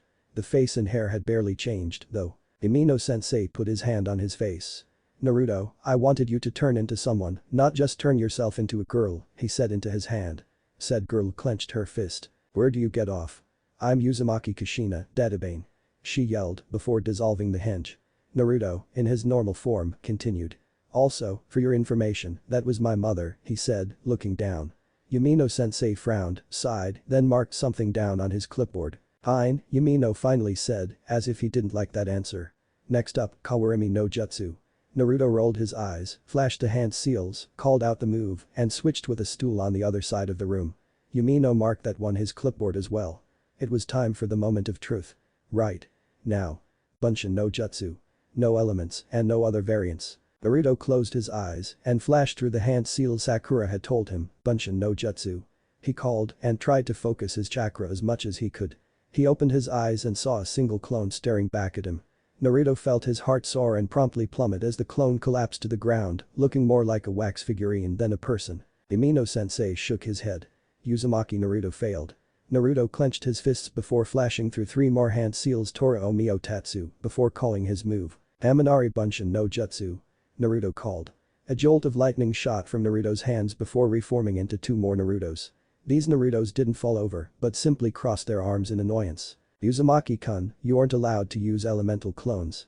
You know that, it's still a fail, Umino-sensei said, barely looking up from his clipboard. Nah, Iruka-san, Hana-sensei said, that rule only came down yesterday and it's extremely suspicious that they'd only change it now. It's been fairly common practice in the past for students with high chakra capacity to use elemental clones. Hell, the boy's own mother used a Mizu Bunshin on her test of the Academy 3 and Yondaime-sama used a Kage Bunshin. The boy is clearly ready to exit the academy as a shinobi of Konoha, but then they change it like this. Right before his graduation. A bit suspicious, don't you think? It doesn't matter. Rules are rules, and if it means a student doesn't pass, then so be it. He'll have another year to work on his chakra control if he chooses to stay. And if you make any more comments on that kind of suspicion, I'll be forced to report you, no matter our friendship, Mizuki-san, Yamino-sensei said. Uzumaki-kun, out. Now. And dispel those Kaminari Bunshin, please. Naruto, with tears welling up in his eyes and his fist clenched, charged out of the room, with his clones right behind him, all sobbing loudly. Naruto didn't even stop when he got into the classroom filled with incredulous and confused students, he wanted to run and hide as soon as he could. He ran down several of the hallways and found a small closet that he'd used to hide in when he got scared. He and his clones opened the door and he closed himself in it, dispelling the two clones as he got inside. He crouched into the fetal position and let his tears continue to fall. He could feel the sheer hate coming off of Yamino-sensei, hate he'd never felt before as he'd been too focused on Sakura's emotions. Now, he was the only one in their class to not pass the final exam. Even Nara Shikamaru had passed and he was the dead last. And he didn't pass because the teacher hated him, and not just him, if Hana-sensei was right, but someone in the higher ranks of the village changed the rules just to make sure he didn't pass. Just to keep him down. Him, the godson of one of the legendary Sannin, and a distant cousin of another. He could perform 8D rank, 5C ranked and 3B ranked Ton ninjutsu, he'd learned 2D ranked Raiten ninjutsu as well. He could water walk effortlessly, hold leaves to his body for hours, and create a barrier seal that kept Iro Sennin stuck in one place for 5 hours before he figured out how to deconstruct it. And he didn't pass because he couldn't do a single, practically useless, E-rank ninjutsu. He placed his head against his knees as the tears continued to fall. He'd show them, he'd show all of them. He couldn't be kept down, no matter how hard they tried, he'd bounce back and show them exactly what he could do. Then, the door slid open and Hana-sensei was there, a look of pity on his face. He extended a hand to Naruto. Barely hesitating, Naruto took it, not noticing the smile on the man's face. When 3 Narutos had come running through the classroom sobbing, Sakura knew he hadn't passed. But the fact that there were 3 of them confused her. If he'd created 2 clones, why couldn't he pass? She turned to her only deskmate remaining and he answered her question before she could ask it. Yesterday, they changed the academy rules so that you couldn't use any elemental variants of Bunshin no Jutsu, Sasuke said, shrugging. Sakura's hand went to her mouth. Then he never had a chance. He can't do the standard Bunshin, he's used Kaminari Bunshin all year. Sakura said. Makes sense, those were Kaminari Bunshin that just ran by with Naruto. I'm going to go, Sakura began, but was interrupted as Yamino-sensei stormed into the room, slamming his clipboard down on the lectern. No one is to leave this room, he growled, anyone does, and they can expect to have their commission as probationary jenin revoked for refusing to follow orders. Hana-sensei walked through the room behind him, then out into the hall, slamming the door behind him. Boy. I got a question for ya. A loud and annoying voice called from the back. Inyazuka-kun. What is it, lessons are over, you passed, Yamino-sensei said. Yeah, but Uzumaki-san didn't. He ran through here with 2 clones, and I've seen him do both Kawarimi and Henge perfectly before. What the hell is going on here? The boy demanded. Yamino-sensei shook his head. Those weren't Bunshin, those were Kaminari Bunshin. You need to do a normal Bunshin to pass, he explained. Bullshit. I used a normal Bunshin, yeah, but my sister passed only 3 years ago using Jin Bunshin. He yelled. Indeed, a monotone boy in sunglasses said, my cousin also passed at that time, he used Mushi Bunshin no Jutsu. He still isn't very good at the normal Bunshin, to this day. 2 pieces of chalk flew to the back of the room, though only the one thrown at the Inyazuka boy hit its mark.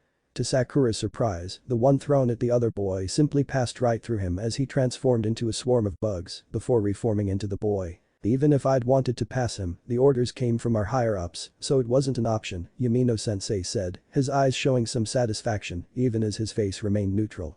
He'll just have to try again next year, maybe he'll learn to pay attention in class during that time. Sakura felt her grip on her shorts tighten. The teacher had just admitted to them that he didn't want Naruto to pass. He was damned lucky she couldn't make an Iwa Bunshin or Mizu Bunshin yet, or she would be on her way to tell the Hokage about this. She'd met him enough times before when she and Naruto got dragged in for pranks, he'd likely have seen her this one time, especially if it was about Naruto. Sakura looked to the back and saw that Hinata had a similar expression on her face and she stood up quickly, ready to slam her hands on the desk. Then, the door to the classroom opened. The brunette shot back into her seat as Hana-sensei walked in with his hand on Naruto's shoulder. The boy's eyes were bloodshot and his face was red from crying, covered in snot from his nose running as well. "I'll be taking Uzumaki-kun down to the headmaster's office for the day," Hana-sensei said. "When the academy gets out, he'll head home. He'll be back after summer vacation for another term here." The tears returned to the boy's eyes as he was escorted out of the room and the door shut again. Clenching her shorts even tighter, Sakura shot Yumino-sensei her worst "I will ruin you and your entire family" glare. Yumino-sensei shook his head and directed a burst of killing intent her way. Sakura flinched and stopped glaring, though her anger wasn't repressed, it only grew stronger. As soon as the sun fell, Naruto sprang into action. Hana-sensei had told him what had happened. Someone on the headmaster's staff had snuck the rules change onto the man's desk while he was recovering from a hangover, leaving him stuck and unable to graduate via the final exam. However, they forgot about a secret second test that he could pass, regardless of whether he could use Bunshin no Jutsu or not. He just needed to steal a specific scroll from the Hokage's office and learn a technique from it. Hana-sensei told him to bring the scroll along to show him the technique he learned. It didn't take him long to simply walk straight into the Hokage's office. Gigi always had time for him. The Anbu stood off to the side as the old man smiled sadly at him. "Naruto-kun, I was so sorry to hear that you failed the exam," he said. "Yeah, I'm sorry, Hokage Gigi," Naruto said. Before Sarutobi could respond, Naruto flashed his hands into the Hitsuji seal. "Warik no Jutsu," Naruto called, feeling the shift. The Hokage's face paled before blood spurted out of his nose, sending him flying back in his chair and into unconsciousness. Naruto shifted back only to find all the Anbu were also knocked out. "Come on. All these guys are perverts," Naruto complained. He shook his head as he threw open the small door that held the scroll he needed. He threw the strap over his shoulder and ran out to meet Hana-sensei. Since the Anbu were likely still knocked out, he didn't have any pursuers as he arrived in the woods nearly an hour before he needed to. Curious, he slid open the scroll on the ground and read through each of them. Hushikif Jin developed by the Uzumaki clan can seal away just about anything inside the Shinigami at the cost of the user's life. Yikes. Souls trapped inside can only be freed with another Uzumaki technique. Aw, that's vague. Oh well, might be decent to memorize the hand seals at least. Never know if I might need that. Haki no Fukin Shiki, another Uzumaki technique, two Shishmfukin that either fully or mostly overlap to strengthen each other, created primarily for Jinchuriki. I wonder what those are. Hokage Bunshin no Jutsu, oh hey, I know about this one. Let's see how this works. After around 10 minutes of trying and failing, one more call of Hokage Bunshin no Jutsu caused 6 Narutos to appear around the original one. Sweet. The boy cried, it works. He quickly returned to the scroll, reading more of the non-sealing techniques. Dawn. Kamikaze no Ken creates a multitude of blades inside a gust of wind, similar to Futon. Kazakiri no Jutsu, but is much more powerful, requires an external gust of wind. Damn. I know Futon. Tatapa, but I would need to use a Kage Bunshin or something for that actually, I can try that, it might work. However, before he had a chance to try it, Hana-sensei landed on a branch above him. Nah, Hana-sensei. Naruto called, standing up and waving, I got 2 techniques from the scroll, is that enough to pass? Yes, indeed. Now, bring the scroll here, I'll return it to the Hokage's office, his sensei called down to him. Naruto nodded, rolling up the scroll and returning it to its casing. Wrapping the strap around his shoulders, Naruto scaled walked up the tree to Hana-sensei's branch. Hana-sensei smiled at him. Good work, Naruto-kun. He said, placing one hand on his shoulder. Naruto smiled back at him. Then, something hit Naruto in the stomach, knocking the wind out of him. He was kept on the branch, though, by Hana-sensei's hand. A hot burning pain coursed through his body from the impact site. Naruto quickly felt where he'd been hit. It was hot and sticky. He pulled his hand away to look at it was blood. Naruto's eyes widened as he saw his bloody hand. He looked down to see a kunai hand sticking out of his stomach held by Hana-sensei's other hand. Then the pain truly set it, an unbearable pain that made Naruto see stars. He could still see, but barely. Hana-sensei's grip on his shoulder tightened like a vice. He then withdrew the kunai, making the pain even worse. Naruto, he said, in a sickly sweet voice, you, Hana-sensei stabbed him again, and Naruto heard loud screaming, stupid, he withdrew the blade, then stabbed again, useless, again, gullible, again, idiot. One last stab, before withdrawing the blade one last time. Instead of stabbing him, Hana drew back his fist before driving it into Naruto's face, letting the boy fall. The screaming continued, louder and louder. It was only when Naruto was about to hit the ground that he realized the screams were his own. He landed on the ground with a sickening crunch and a flare of pain in his right shoulder. Naruto didn't understand why he hadn't fallen unconscious yet, but his mind refused to fall out of it. But the stupid pain was distracting him from using his chains to get out of this mess. I suppose, the voice of Hana called down to him, I should thank you. You did the hard work for me. All the Anbu will be out looking for you, and by the time they figure out I'm gone, I'll be out of Hai no Kuni. Gritting his teeth, Naruto forced himself to look at the teacher who'd been kindest to him over his academy years. The look on his face was one of pure and utter hatred, which radiated off of him. The hatred, Naruto realized, was solely for him.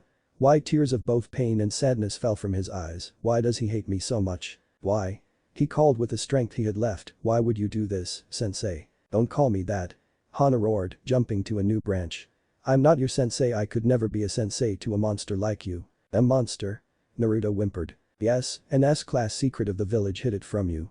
The truth is, Naruto, he grinned, you are the Kikbi no Imko.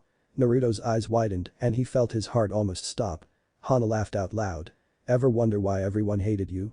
Why all the parents would be taking the kids away from the playgrounds only when you showed up? Many of them lost friends or loved ones to your rampage 11 years ago. No, no, no, no. Naruto muttered feebly. His vision was fading in and out now from the pain. Yes. Your whole life is a lie, no one would ever want to be near you. I only used you to get the scroll. The Hokage had Anbu watch you in case you regained your memories or your true form. The people of the Yuzu district help you out of nostalgia for their lost princess. You took a form resembling her when you lost your power from Yondaime-sama's seal. Hana grinned even wider. Maybe if I'm lucky, the stab wounds I gave you will unleash your true self and give me even more cover for my escape. Hana reached down and grabbed the scroll. Suddenly, it shifted into a log. Hana looked at it, outraged. He picked up the nearly unconscious boy by his collar. Where the hell is the real scroll? Naruto drew on what little strength he had to smile through all the pain. With me, I'm on my way back to the village. It hurts, but I'll make it.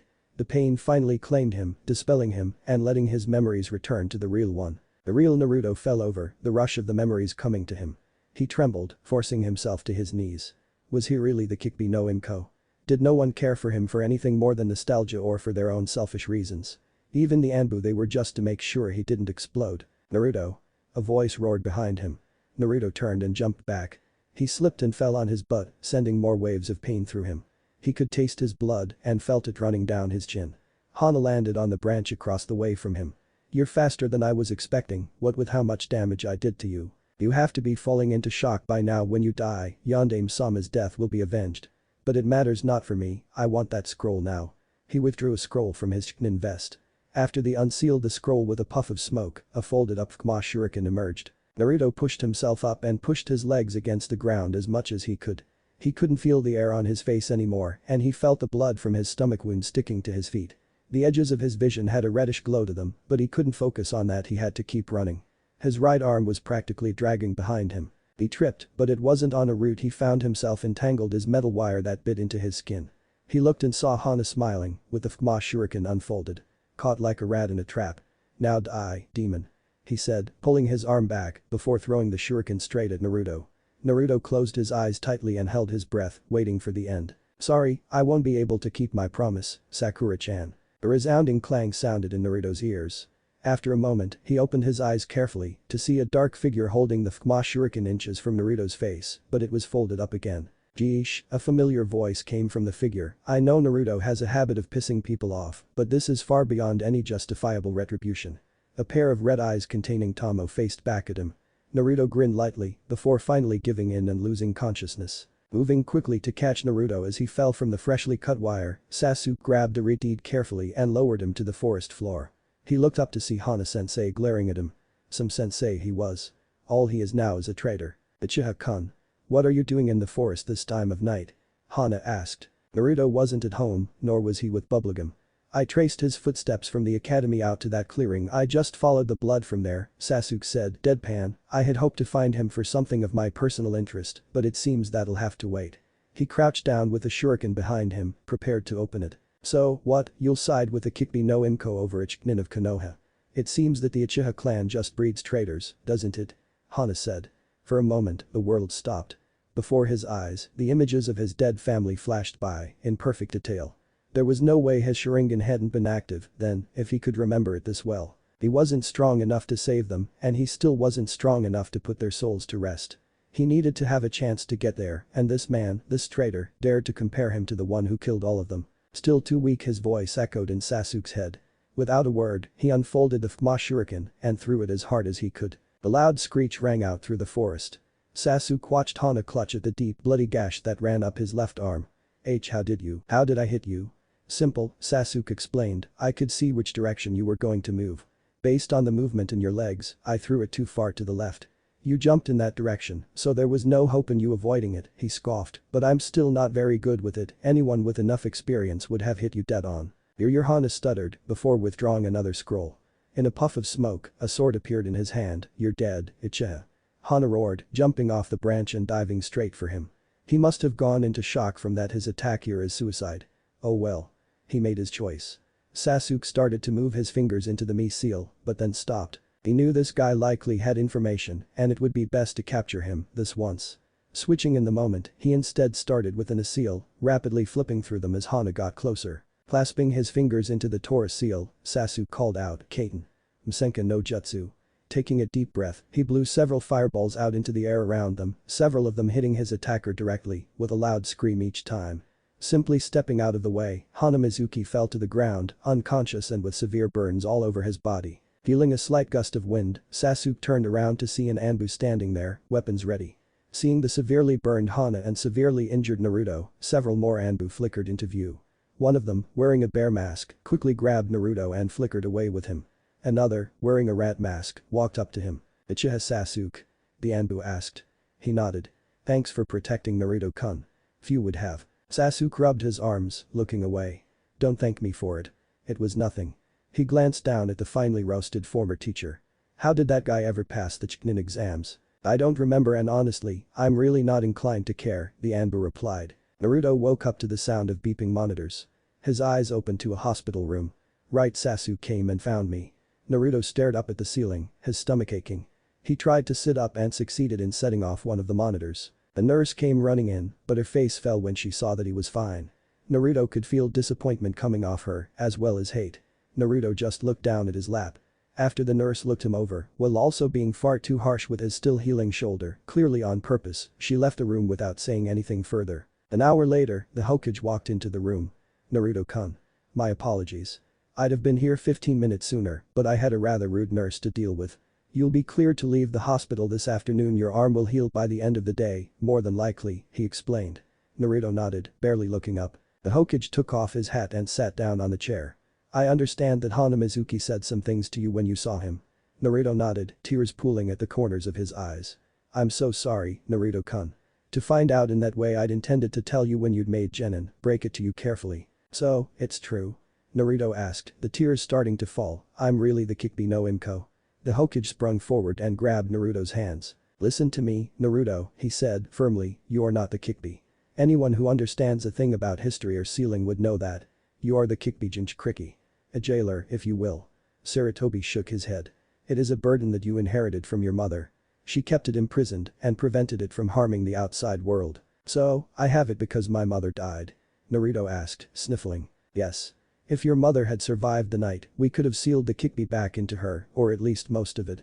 You may have still gotten part of it, I don't know. Minato-kun wasn't very forthcoming about it before his death. I can't exactly ask him about it now, Hiruzen said, chuckling lightly. What exactly happened the night of the attack? And please don't lie to me, Naruto said. Hiruzen nodded. Before we start, I need to tell you about your father.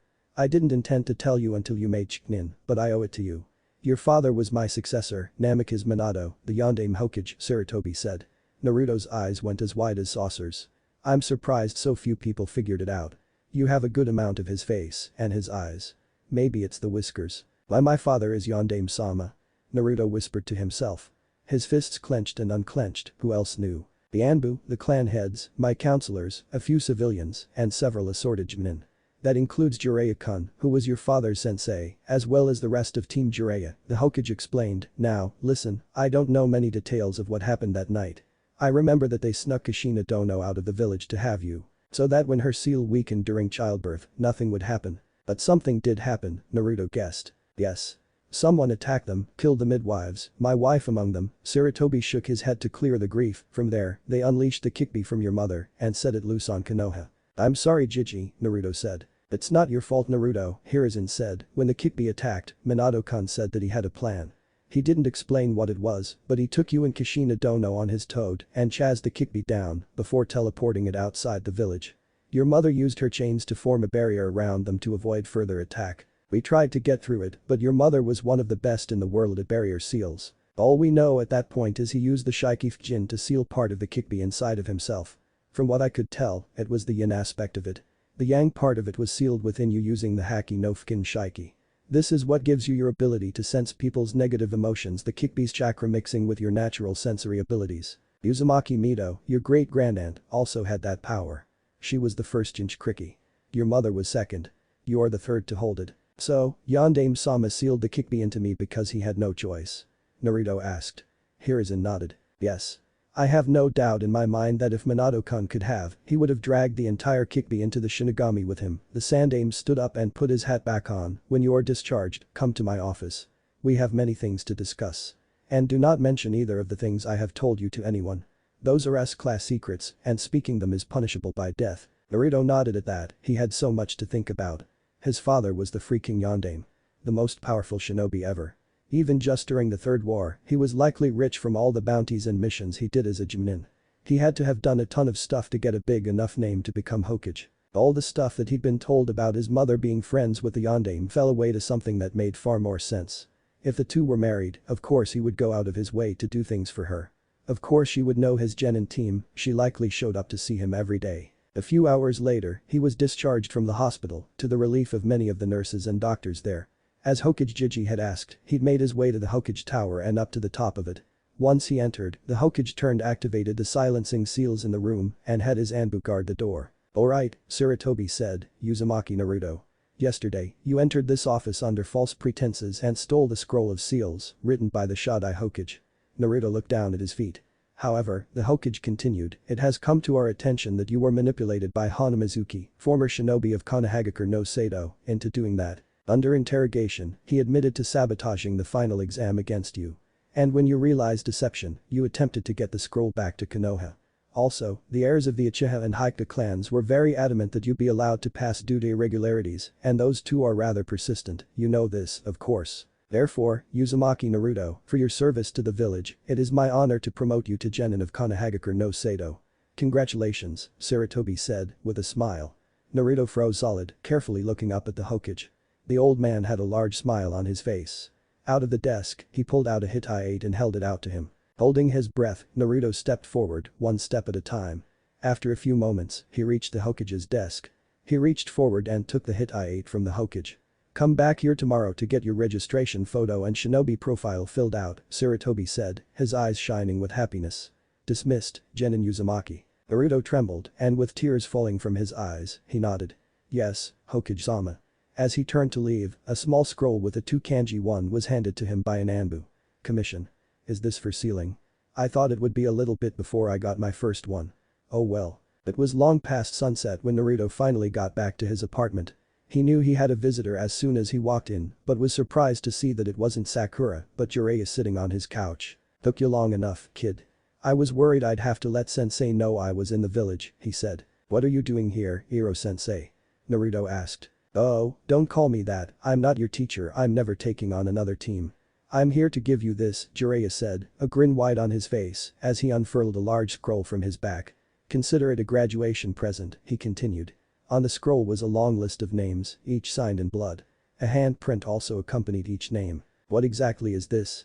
Naruto asked, mesmerized by the scroll. It's the summoning contract for the toads of Mount Mamboku.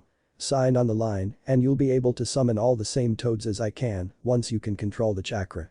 Naruto looked up in happiness. He'd been attempting to get Jiraiya to let him sign the contract for over a year, and he was just giving it to him. It was almost too good to be true. Sign in my blood, right? Naruto asked. With a nod of affirmation, Naruto pulled out a kunai and lightly sliced his left hand, using his right to draw the kanji that made up his name and U circumflex O circumflex euros. He then pressed a bloody handprint to the page, finalizing the contract. Congrats, kid. You're now a toad summoner. To summon, get some blood on your hand right, perform the hand seals Io Inu Otorio Seruo Hitsuji, then press your hand to the ground, Jiraiya explained, like this, he bit his hand, flipped through the hand seals, then pressed his hand to the ground, Kuchiyas no Jutsu. A small yellow toad appeared on the ground before dispelling. Cool. Naruto cheered, pumping a fist in the air. Jiraiya smiled at him. Here, he said, handing Naruto a scroll, well you work on your summoning, practice that. Naruto opened the scroll, opening the first seal to find a water balloon. How will this help me? Naruto asked, an eyebrow raised. Simple. Swirl your chakra around in it until it pops, Jiraiya explained, find which direction is easiest and spin it that way. Once you get good at spinning it, you're gonna want to make it spin in many directions. It's a difficult exercise, but so was everything your dad invented, so you can do it. He ruffled Naruto's hair. I'll be back in Konoha for the December Chunin exams, I'll check up on your progress then. If you need any help, ask that silver-haired jenin, Kakashi, your father's old student. Minato showed his entire team how to use it, so that boy'll know it too. Cool. Naruto cheered, and before you go, take this. Naruto fished a scroll out of his jacket pocket and unsealed it, revealing a large collection of manuscript. Is that Jiraiya asked? It is. I made it and did research on it, just like you asked. Warrick no jutsu is good for things other than shaming perverts, after all, Naruto said, a wide grin on his face. The white-haired man smiled, resealing the manuscripts in a scroll before waving at Naruto and disappearing in a puff of smoke. The next day, Naruto went back to the Hokage's office after getting a picture taken of him for his ID card. Thankfully, the picture was only from the chest up, since he didn't wear his jacket the previous night, it hit the bloody hole around his stomach flawlessly. He'd carefully filled in the different aspects of his shinobi profile as good as he could, without Sakura's help, even. The Hokage looked over his shinobi registration form carefully, smiling at it. I'm impressed that you took it so seriously, Naruto, he said, looking at the boy, though, I must ask, why are you not wearing your hit I-8? Unlike the other graduates of the academy, you are a full genin of the village, and it is rather rude to not wear it. I don't want to scratch it, Hokage Jiji, Naruto whined, I'll start wearing it on the day of team selections. I already know you're gonna put me with someone in the loop about my parents and my damn tenant. I'm not supposed to mention the teams that I planned until the day of selections, you know that. But rest assured, I planned each team carefully, the Hokage explained, but this year's Team 5 is made up of Ami, Kasumi, and Fuki, all from your class. They'll be under Mitarashi Anko. You would know her as Nico-kun. Naruto fell back in laughter, she'll kill them. That, or scare them right out of the shinobi forces. He managed to force out between laughs. I doubt Mitarashi-kun will actually kill them, but they'll all fail her test and be sent back to the academy, more than likely. Whether or not they wind up in the Genin Corps. Well, that's up to them, Hiruzen said. As Naruto was about to reply, the door of the room flew open and a small boy stormed into it. Gigi. The boy declared, prepare yourself. I'm gonna be the goddamn Hokage, and you won. Before he could finish, the boy tripped over his scarf and fell on his face. After spending a moment groaning on the floor, he flung himself to his feet and stormed up to Naruto. Boy. You tripped me, didn't ya? The boy yelled. You did that yourself, don't try to pawn it off on me. Naruto replied, raising his voice slightly. He'd felt the boy's chakra before it even came up the hallway. Naruto's eyebrows twitched lightly as this boy who claimed he wanted to be Hokage. His hinge to hide the bloody hole in his shirt was so detectable it hurt, yet the boy ignored it. If this kid was a shinobi legacy, then he was failing hard at it. There's no way I tripped by myself. You had to have done it. The boy continued yelling. Naruto rolled his eyes, standing up and grabbing the boy's shirt. The boy yelped as Naruto pulled him close. If I wanted to cause you problems, I would do a lot more than just trip you, Naruto said, glaring at the boy. Naruto cocked his fist back, ready to teach this kid a lesson. Hey. Another voice called, this one from a sunglasses-clad man standing at the door of the room, pointing at Naruto. Let go of him. That's Sandaime-sama's grandson. Naruto stilled his fist and looked down at the kid in his grasp. He did look a lot like Hokage Jiji, so he could see it. Had to be the nephew that Asuma always talked about when he saw him. Said boy grinned at him. What? You scared to hit me just because I'm the Hokage's grandson, Core? I couldn't care if you were Daimon-sama himself, Dadabeo. Naruto punched the boy's head down. The boy's face smacked the ground and he laid there, unmoving. What? The sunglasses-clad man yelled, his hands on his head. Naruto just put his hands in his pants pockets and left. See ya, Hokage Jiji, he called, walking up the hall. Now I just need to buy some new clothes, since the fight with Hanazu Kaisha ruined my only good outfit. Naruto hadn't gotten 4 blocks away when he felt himself being followed. He obviously forgot that Naruto was a kanchi nin. Or maybe the kid just didn't know. Boy, kid. Stop following me. Your camouflage is even worse than my attempts when I was 9. Naruto yelled. The disguise blanket fell away to reveal the boy from earlier standing there. As expected from a skilled shinobi such as yourself, Core.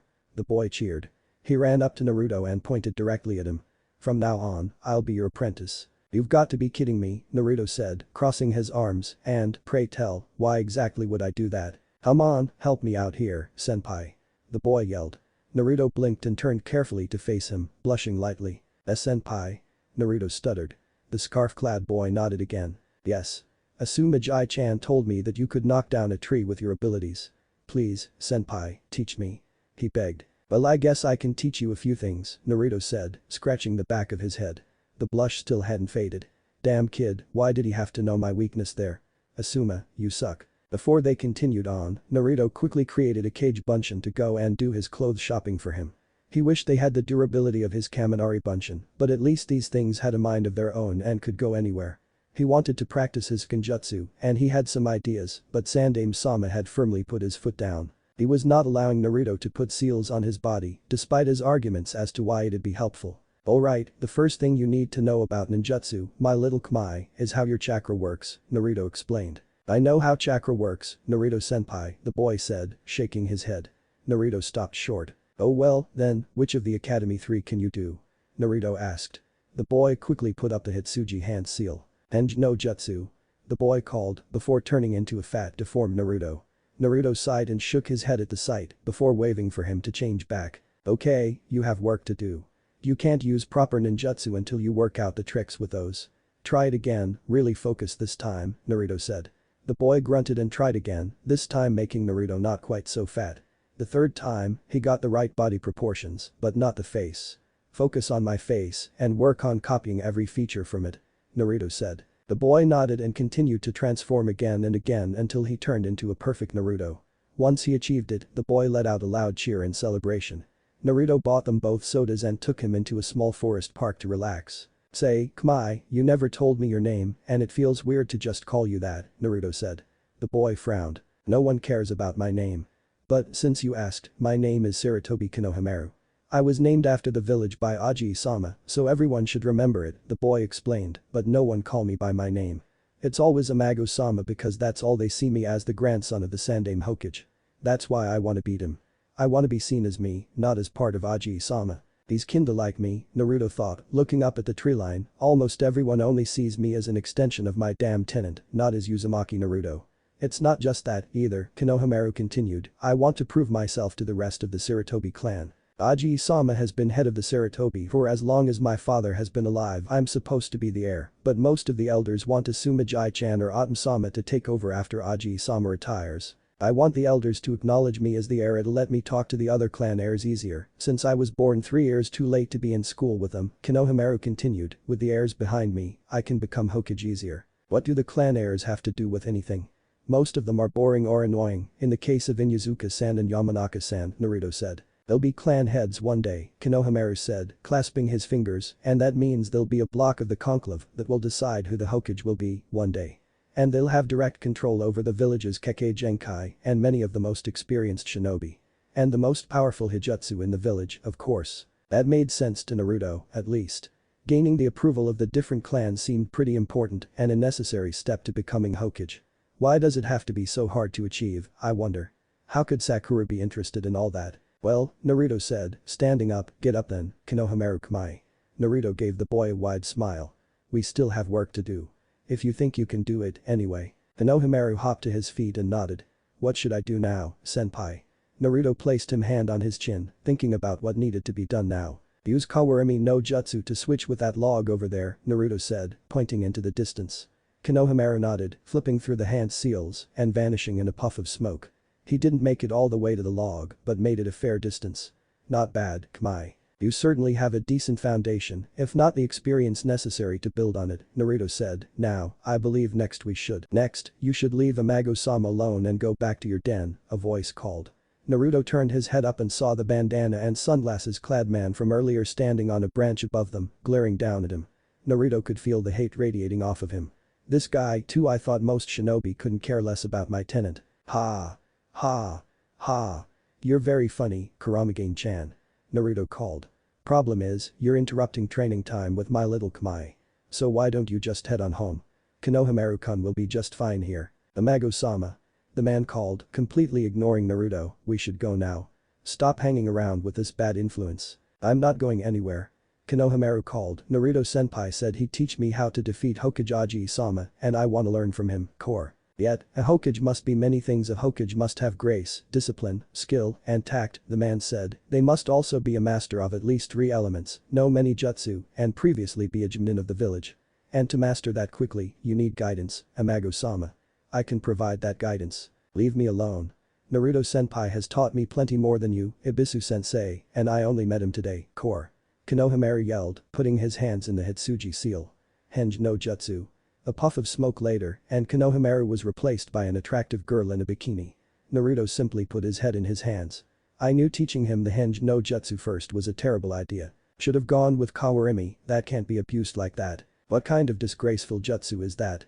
Ibisu yelled, I am a gentleman, there is no way that kind of thing would work on me. He stormed up to the now returned to normal Konohamaru. He grabbed the boy by his scarf and tried to drag him out of the clearing. Konohamaru, meanwhile, tried to run in the other direction. Naruto shook his head and flipped through a few hand seals. Kaminari Bunshin no jutsu, he muttered, causing 4 more of himself to appear around him. Ibisu let go of Konohamaru and walked forward towards Naruto. You think you stand a chance against me? Ibisu said, you got beaten by the pathetic Hanamizuki, what makes you think you defeat a Tokage like me?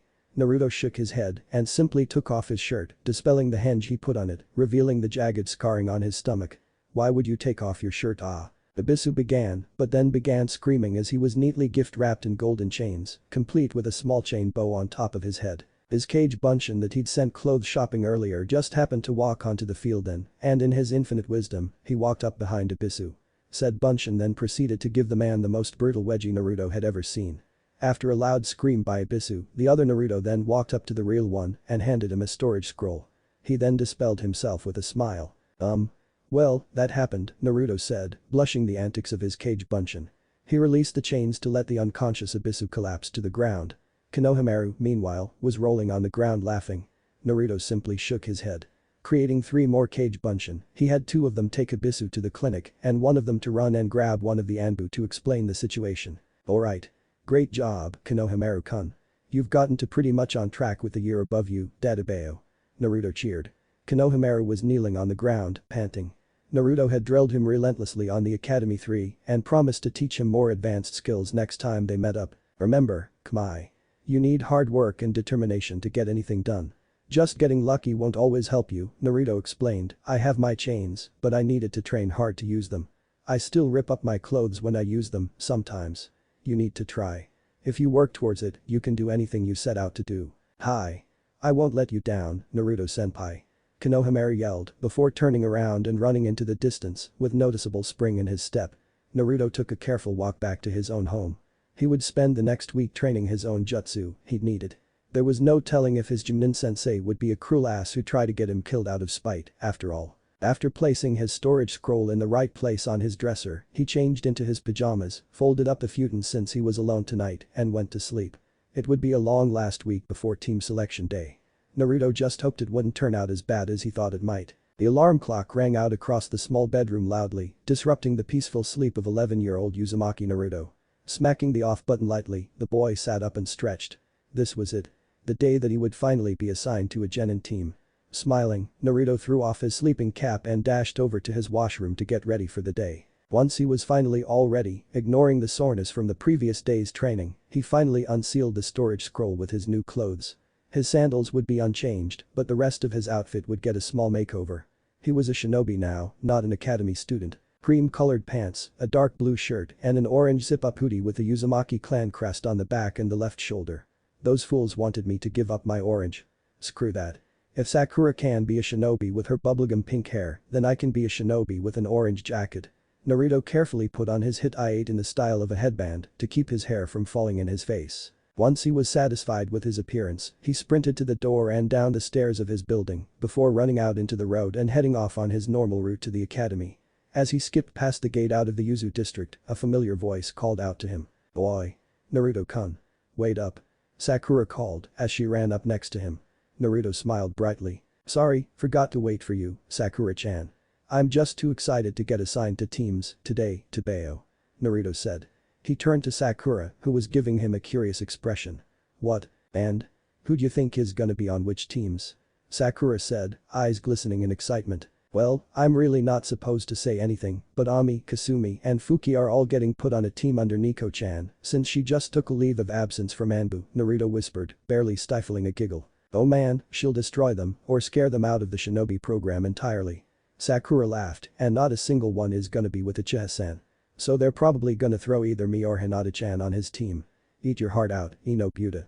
Naruto shook his head. You know, considering we've sat next to him for 3 years, I have to wonder why you still refuse to just call him Sasuke-san, Naruto said. I'll call him by his given name when he stops calling me Bubblegum.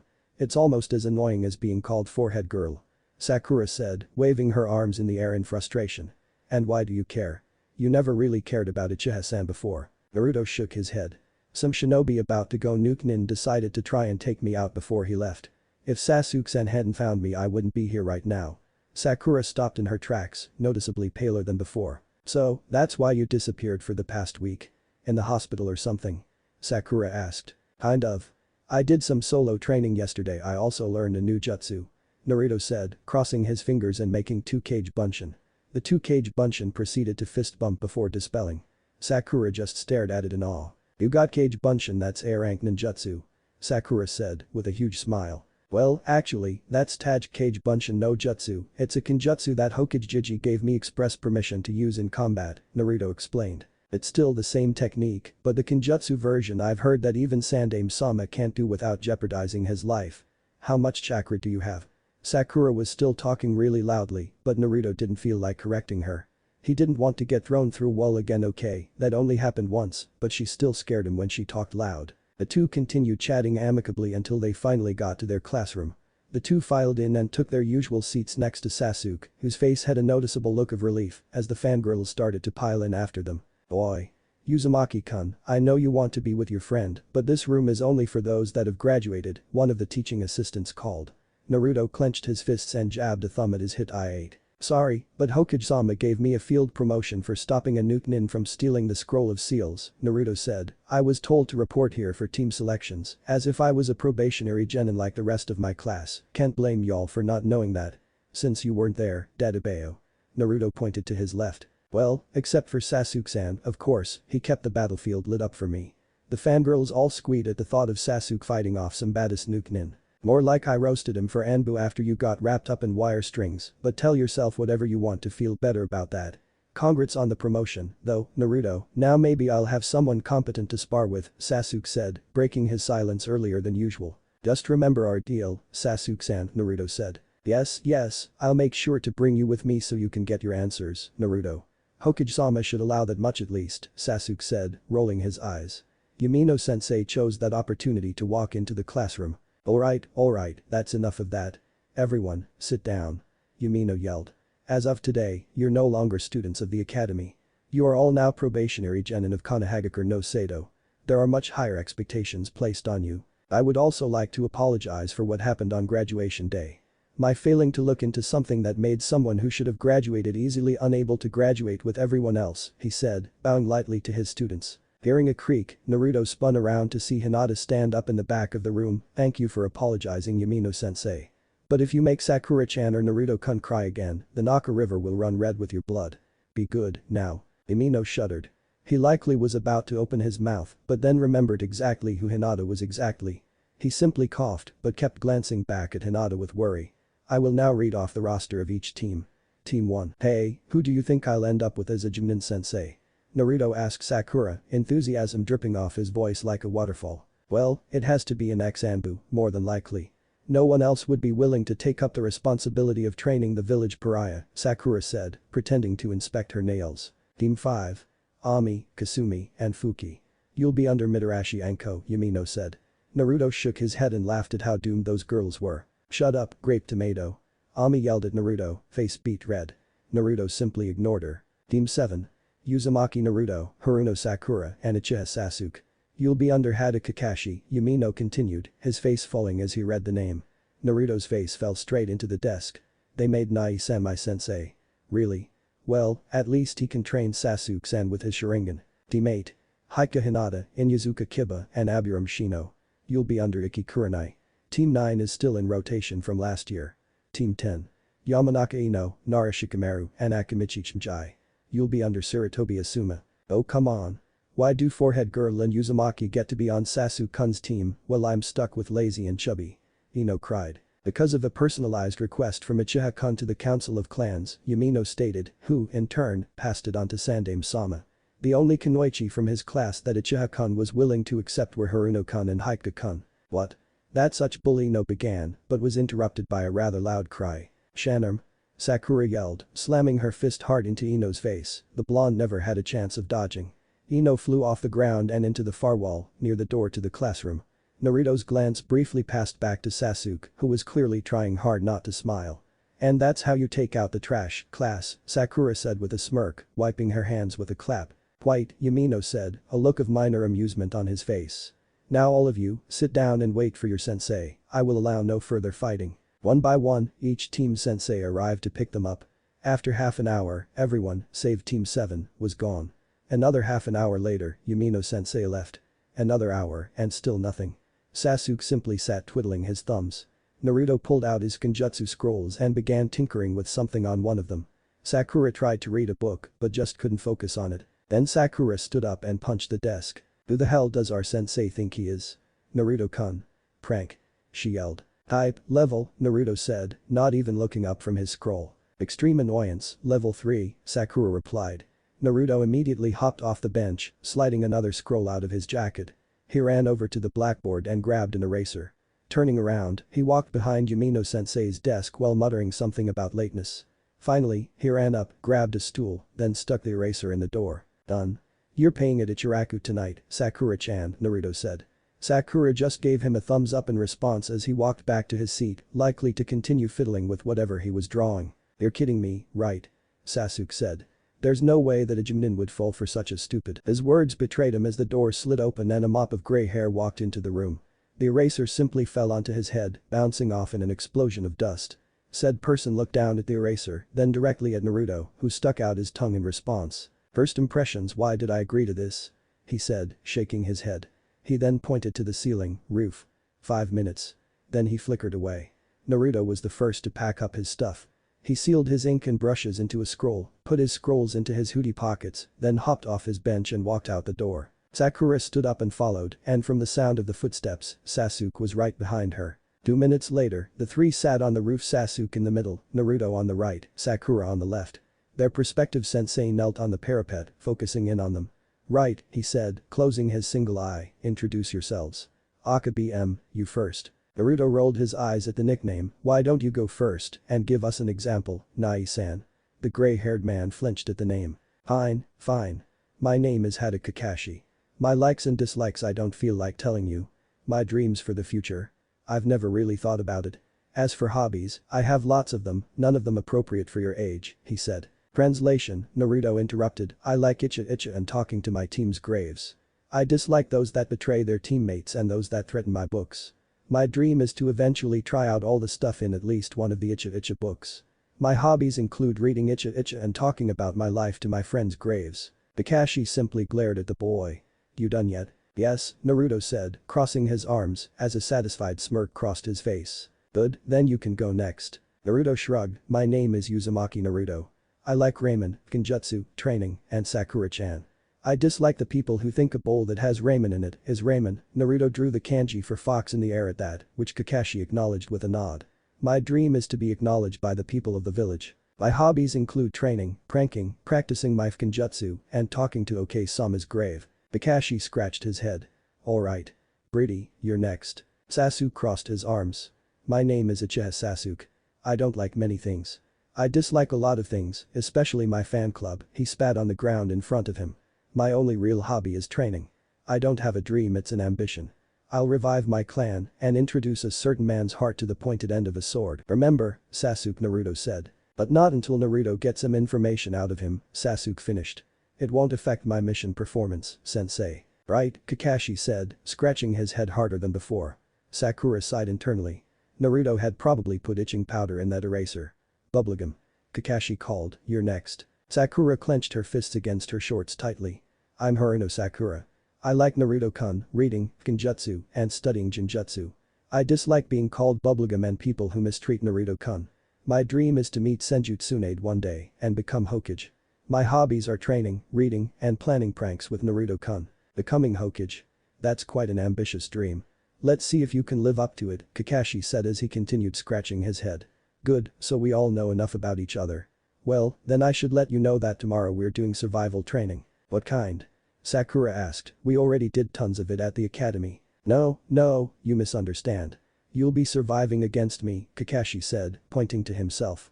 An ex-Anbu captain and air rank jenin with a flea on side order in 2 of the elemental nations. You're S-rank in a Wagaker now, actually, Sasuke said, twiddling his thumbs.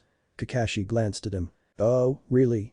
Well, then I guess I'll need to take some missions up there and get a flea on side order for Tsuchi no Kuni, too, Kakashi muttered, and just to let you know, you're not super likely to become finalized. You're all only probationary genin. Of the 27 graduates each year, only 9 become full genin, on average. Well, on their first try, anyway, Naruto said, the rest all end up in the genin corps. Good luck ever getting out of that. Or they drop out, but you get in a lot of trouble for that, and you get fined. Also, I'm already a full genin, since I got a field promotion. Yeah, just go and ruin the fun, Naruto-kun, Kakashi muttered, be at training ground 3 at 7 o'clock sharp tomorrow morning. Also, don't eat breakfast, you'll likely puke it all up again. He then decided to shunshin away, leaving the 3 on the roof. Naruto, Sasuke said, with you yelling out how you got field promoted constantly, you know you're likely to be in the bingo books by the end of the week, right? I would have gotten in there sooner or later, anyway I'm in Uzumaki, and well, you'll find out when we pass, Naruto said, before running and jumping off the building, running down the side of it and into the road. Sakura shook her head. Naruto-kun would never learn to act normal. Since he's gone now, Sasuke said, would you mind telling me what exactly he's been working on? All I can see on his scroll is a manji with a bunch of lines around it. I would mind, actually, Sakura said, walking over to the stairs, see you tomorrow, Ichiha-san. Naruto completely ignored the suggestion to not eat breakfast and even brought dumplings for the others if they decided to not ignore it. He'd spent the previous night combing over training ground 3 for any extra areas he may have missed in his usual trips there and setting up sealed traps. There was no way he was not eating breakfast. Upon arriving at the training ground, Naruto walked out into the middle of the field and bit his thumb to draw some blood. Flipping through the hand seals, he slammed it down to the ground, nin. Kuchius no Jutsu. A puff of smoke went up from the ground and a small orange toad appeared from it. Yo, Naruto-san. The toad called, what's up? Hey, Gamakichi, Naruto replied, I was just practicing my summoning. I figured that once I learned a basic Raiten jutsu, I could have one of you guys shoot some water at an opponent. Could make it a bit more shocking. Gamakichi palmed his face at the bad pun. I really hope you have a minor Suiton affinity at least, it's really helpful, Gamakichi said, though, my time is about up. Good luck, Naruto. And have candy next time. The small orange toad then disappeared once again in a puff of smoke. Sighing, Naruto laid down on his stomach under the shade of one of the trees and pulled out the scroll with first ever seal commission. As a registered seal master, he was allowed to take these requests as if they were missions, but receiving one so quickly after becoming a genin Sanding Jiji had to have given it directly, there was no other way it could have happened so soon. And what it was unreal. Naruto had no clue what it was, only that it was a powerful Juinjutsu resembling an old Uzumaki seal that he'd seen. Juinjutsu was Naruto's weakest area. He still understood it quite well, but it had many more delicate parts than standard seals that he'd messed with in the past.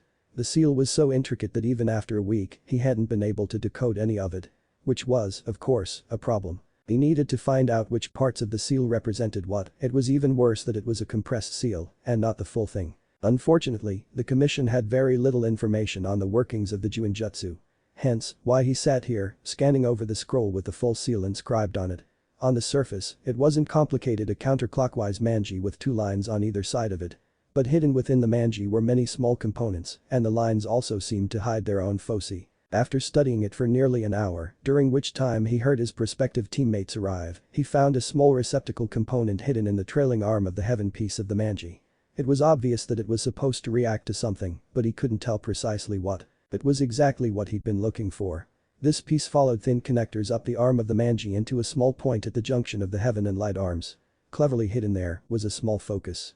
He'd need his other tools if he wanted to take a closer look at that one in specific, as it was too small to focus on right now, but it was progress. So, that's what you're working on, Sasuke said, looking down at the scroll. I wouldn't bother, personally. No one's ever been able to decode that. Unless you plan on breaking into the Hokage clan vaults to find the full version, good luck with that. I don't even know what it's used for, Naruto replied, glancing up at him. It would be more helpful, Sakura said, crouching down next to him, if we knew where it went on a person's body that way, you could figure out what each function does, once you two find something. It goes on the face, the center of the manji is lined up the middle of the forehead, Sasuke said, if that helps. Naruto smiled at that bit of info. But, as he finished scratching down his notes on his other scroll, Kakashi walked onto the field. Sensei. Sakura yelled, pointing at him, you're 3 hours late. Sorry, Kakashi said, scratching his head, a black cat crossed my path, so I had to take the long way around. Translation. I've been sitting in the trees for the past 4 hours to see if you'd notice me. None of you did, Naruto said, while resealing his brushes and ink. Well, Naruto, that's not entirely true. About half an hour ago I left a cage bunch in here while I went and got some stuff, Kakashi said, pulling out 2 bento boxes. The rules here are simple, he continued, taking out a pair of bells and tying them to his side. You take a bell from me, you pass. If you don't have a bell by noon, you fail. If you fail, you get tied to the stump and get to watch the others eat lunch. And don't attack bystanders, Naruto said with a shake of his head, that won't end well for you. Both his teammates looked at him with confusion. They certainly hadn't heard about this story. Kakashi cleared up that confusion. Last year, Naruto was here at this training ground and I happened to be testing a genin team at that time as well, 1 year earlier. And then, I released the seal and poured orange chocolate on his head. Then I released the next one and it blew feathers into him, while also drying the chocolate, making it that much harder to get off. Naruto said to the monument, I really wish I could show you these pranks in person, okay-sama. I hope you can see them from the Pure Land. Naruto stood up and walked a little way into the field. Get out of my way, brat. A loud voice called. Naruto turned but too late, as another kid came barreling into him. The kid was back on his feet before Naruto had properly gotten his bearings. Picking Naruto up by the collar, he slammed the young boy into the nearest tree. And what the hell is the grape tomato doing at a training ground? Academy students aren't allowed in here without a jenin escort, the other boy said, a smirk adorning his face. Naruto gulped loudly. His Anbu weren't here right now, Nai-san was supposed to be all he needed right now. He didn't like them watching his conversations with the memorial stone. 2 more boys came out of the woods and settled in behind him. Who's this? The one on the left said. Intruder on the test. He's not allowed to be here, so I'm gonna teach him a lesson in following rules, the main one said. His smirk got wider as he withdrew a kunai from his inram. Satoshi-san, I think that's a bad idea, the one on the right said. We should find Haddock-sensei and ask for a timeout for him to deal with this. We're only genin, I doubt that. Oh shut up, the main one, Satoshi said, you've always been weak-willed, Haru. Kid knows when it's time to shush at least. He placed the kunai against Naruto's jacket. Then a loud crash rang out and dust went up all around them. When the dust cleared, Kakashi was standing there, his single eye ablaze with fury. Naruto-kun, are you okay? He asked slowly. Naruto nodded rapidly. His eye lightened for a second before the darkness returned in full force as he looked at the 3 trying to stand up. All 3 of you fail, Kakashi said, and I want you all to stand here and listen to me for a minute. Punishing rule breakers is a job of the Anbu, or failing that, a jenin. Haru-kun recognized that, but didn't do enough to assert that. Kid-kun said nothing in the process. And Satoshi, you disappoint me. You had great marks in your class, close to beating out Hokage for Rookie of the Year, but to do something like this, it's horrible. Haru-kun, Kid-kun, you two will be returning to the academy, Kakashi said firmly, leaving no room for argument. Satoshi, turn over your hit I-8. You're not going back to the academy, you're not worthy of the title of shinobi. Congratulations on being the first probationary genin dishonorably discharged from the shinobi armed forces since Nidame-sama was still alive. Now get out of my sight, all of you. Present day. And then, they left. Kid-kun and Haru-kun conscious, Satoshi unconscious, Kakashi said. Naruto stood up and stretched. Alright, story time is over, you won't succeed unless you come at me like you intend to kill me. Wait, Sakura said, if you only have 2 bells, then. Indeed, Kakashi replied, one of you will be returning to the academy. At that Sakura stuttered. Well, clock's ticking. You may begin, Kakashi said. Sakura and Sasuke ran in opposite directions into the woods, leaving Naruto in the middle, albeit for different reasons. Sasuke likely ran to buy time to plan. Sakura, on the other hand, saw one of Naruto's storage scrolls and decided it might be best for her to not be in the clearing. Naruto stood with his hands in his pockets. Oi, Nai-san, do we really have to do this whole song and dance? I already know how this works. Sorry, I still need you to pass if you want to be on a team with me, Kakashi said. Now, will you engage me or not? Naruto nodded and placed his hands in the Hitsuji seal. Kai. He yelled. Immediately, 4 trees lit up with storage seals. 2 of them fired kunai, 1 fired shuriken, and 1 shot wire string. Kakashi's visible eye widened as he jumped in the air to dodge it. Exactly as planned. Naruto looked dead at Kakashi and grinned wildly before golden chains shot from his jacket and straight at Kakashi. Kakashi looked panicked for a second before vanishing in a puff of smoke. Naruto's chains wrapped around a log. Damn. Forgot about Kawarimi. Of course he knows it. Sensing the man coming up behind him, Naruto directed more chains to shoot out of his back and the man dispelled. Crap, Kage Bunshin. He's not going as easy on me as he is the others. Once again, he sensed Kakashi this time from below him. The boy jumped into the air, retracting all his chains. As he went into the air, a pair of hands shot from the ground, just missing his feet. Flipping through his hand seals, he saw a chance. Kton. Detapa. He called, taking a deep breath and blowing, sending out gale force wind straight into the ground. Out of the woods, Sasuke shot forward, his hands flying through his own hand signs. Pain. Mkakik no jutsu. The boy called, sending a large stream of fire into the harsh wind, expanding the fire rapidly. With the ripping apart of the earth by the wind and the fire expanding rapidly, Naruto was sure they did at least something against Kakashi. After the fire finally died down, Naruto and Sasuke walked to the crater, with Sakura following moments later. Sasuke was the one that leaned forward to look into the crater, trying to see if he'd cooked another Konoha shinobi. A rush of footsteps proved to be his downfall. Pay attention, Uchiha-kun. Kakashi yelled, running up with his hands in the tiger seal. Konohagakure hide into Jutsu guy. He called. Kakashi was on the Sharingan-activated boy before he could dodge, before lodging his fingers firmly in the unsuspecting boy's anus. Senin Garashi. The man called, sending Sasuke flying with a small burst of chakra. Both Naruto and Sakura blushed at that move before Naruto made a half-Itsuji seal with his left hand. Thanks for standing still, Nai-chan. Kai. He called before an array activated at Kakashi's feet. Crap, Kakashi said before Naruto wrapped more chains around him. Kakashi looked at the boy, panicked, as a wave of electricity shot up into the jenin. After a solid 10 seconds of shock, Sakura walked up to him and stuck a chakra-suppressing seal onto his forehead. She then swiped the bells from his belt. We win. And we're not letting Sasuke lose, either. He agreed to take one for the team on that one, Sakura said. Kakashi, scorched as he was, looked up at them. When did you make the plan? He coughed. Naruto grinned. I may have had a Kage Bunshin stay over at Sakura-chan's place, then come with her to the training ground and hide in the woods. They all made the plan together. Kakashi closed his eye, but they thought they could see a grin under his mask. Good, good, you all pass. You used teamwork successfully to defeat an opponent beyond any of you, he said. Although, he dispelled the illusion and suddenly was standing there with only a slightly scorched jacket. Always make sure to check the body. Of course, why wouldn't we? Sasuke, who had just made it back, said. Just making sure, Kakashi said, walking over to the monument. I know Naruto knows, but do you two know what this is? Isn't that the Konoha Memorial Monument? Remembering those that have died in service to the village, Sakura asked. Indeed, Sakura-kun. My job is to make sure you little genin don't end up on it, Kakashi said, staring at the stone. My father is on there, both my teammates are on there, my sensei is on there, and Naruto-kun's parents are both on there, all having died for the village in one way or another. He looked at them. You acted here as a team, remember, those who break rules are trash, but those who betray their comrades are worse than trash. You worked as a team, so I let you get the bells and pass. You didn't need the final portion. Being tied to a log is supposed to be the last resort. Though I've only had one team make it that far. They failed that part, Kakashi said, looking up at the sky. You won't always like being a shinobi. Hell, you likely hate it sometimes. It's my job to make sure that you survive to do so. And starting tomorrow, we will train for it. Be here at 5 am sharp tomorrow and I'll know if you show up late. Naruto laughed at the antics that Nai-san had gotten up to. Well, Sasuke clenched his hands. I hope he is useful in teaching us, Sasuke said. My goddamn Sharingan was on when he used that so-called Taijutsu on me. So I will remember that. In perfect detail. For the rest of my life. Kakashi stood in the Hokage office with all 9 of the sensei that were selected this year, from 1 to 11, skipping 4 and 9. His Jonin colleagues each stepped forward, one by one, to give the status of their teams. Team 1, fail. They're not awful, but they aren't exactly future Chunin or Jonin material. Team 2, fail. They got into a throwdown over something really petty, almost hurt the girl. She'll be headed back to the academy. Those 2 I recommend being dropped. Team 3, fail.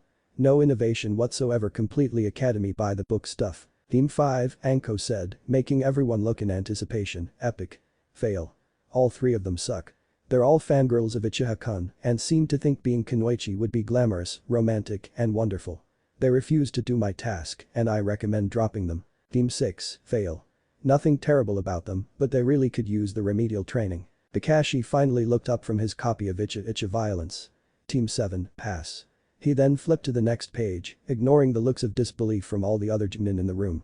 Several of them even crossed their fingers in an attempt to dispel a genjutsu, pinching themselves when that failed. Okay, Kakashi sent past a team. That's different. Anyway, Team 8 passes with flying colors. They did exactly what they needed to do. Team 10, pass. They need some work, but that's what I'm here for. Team 11, fail. They just went home when they got bored. I recommend they be dropped. 9 graduates, Saratobi said, again. People are gonna start thinking the system is rigged. Maybe we should restructure the academy? Anko asked. I'll think about it, the Hokage said. No, he won't. We're still using the stuff from the Third War, and while we changed the jenin standards for passing, we didn't fix the academy in the process. Probably too much paperwork to do it. No wonder the jenin exams are so empty. Welcome Team 7. Kakashi called to them. His genin all glared at him. You're late. They chorused. Ah, good times. Kakashi crossed his fingers into a bunshin sign and made 2 cage bunshin. Since we're all a team now, we'll be using our given names. Or, at least I will be, Kakashi said. Sakura-kun, follow the cage bunshin on my right. Sasuke-kun, follow the cage bunshin on my left. They'll assess your skills. I'm going to assess Naruto-kun's skills, personally. The 2 others followed his instructions, while Naruto stood there. So, Naruto-kun, Kakashi said, please show off all of the ninjutsu that you can do. Naruto nodded and started with Kaminari Bunshin no Jutsu, before doing Taj Cage Bunshin no Jutsu, Henge no Jutsu, Warwick no Jutsu, Kawarimi no Jutsu, Futon. Repshma, Futon. Tatapa, Futon. Kazakiri no Jutsu and Nin. Kuchiyas no Jutsu. He used some others as well, but those were the ones he focused on hardest. Alright. You have a solid basis of jutsu especially with your summoning contract. Now, I have an assumption as to your chakra nature, but just in case, Kakashi pulled out a piece of paper, we'll be testing that. You channel chakra to your hand. If you have lightning, it'll crinkle. Wind, it'll slice in half. Fire, it'll burn. Water, it'll get soggy. Earth, it'll crumble to dust. Naruto took a piece of paper with a smile, focusing the chakra into it. After a moment, the paper crinkled, then cut in half. Well, now, Kakashi said, I wide, that's something. 2 primary affinities without an elemental Kekkei Genkai. That hasn't happened in a long time. So, both wind and lightning are my primary affinities. Yep. Now, focus both those away from it if there is anything else, channel that. Naruto did so, and the paper became wet and soggy. Oh my. It seems all of you have that similarity, Kakashi said, as the other 2 came running back over. Nai-san, what do you mean? Naruto asked. Naruto, you have a primary affinity for both wind and lightning. Sasuke, you have lightning and fire. Sakura, you have earth and water, Kakashi said. Only Naruto has a secondary affinity, that being water. He shook his head. This is huge. While none of you were born with Kekkei Genkai, you could all potentially make your own. Make our own Kekkei Genkai. Sasuke said, looked down at the ground in contemplation. The potential of that was enormous. All the clans with elemental Kekkei Genkai were created by one individual lucky enough to have 2 affinities and merge them into one, before passing that on to their children. Something I want to test, though, Sakura-kun, the girl looked up at Kakashi, focus water in one hand, earth in the other, place them in the Mi seal, and pulse some yang-type chakra through it, if you can, Kakashi said. Sakura did as he said, visibly straining, as sweat poured down her face. Eventually, she fell back with the seal released, and Naruto ran to catch her. He grabbed her and lowered her to the ground, a look of exhaustion on her face as he did so. Thank the sage, Kakashi thought, the grass just got a bit greener. Her chakra control is fine enough that she can combine the elements, but it takes too much effort to do so for it to be a natural Kekkei Genkai, or even much potential to become one. Kakashi was going to count that as a win, having a student with Mokuton would have been far too much to handle. Kakashi simply knelt down, placed a hand on Sakura's shoulder. We'll work on your Suiton primarily, Sakura-kun. Sasuke-kun, we'll work on your Raiten for the most part. Naruto-kun, your Futon is progressing well, but we'll also make sure your Raiten is developed and not neglect your secondary affinity. You'll probably need to work harder than the other 2 with that, right, Nai-san?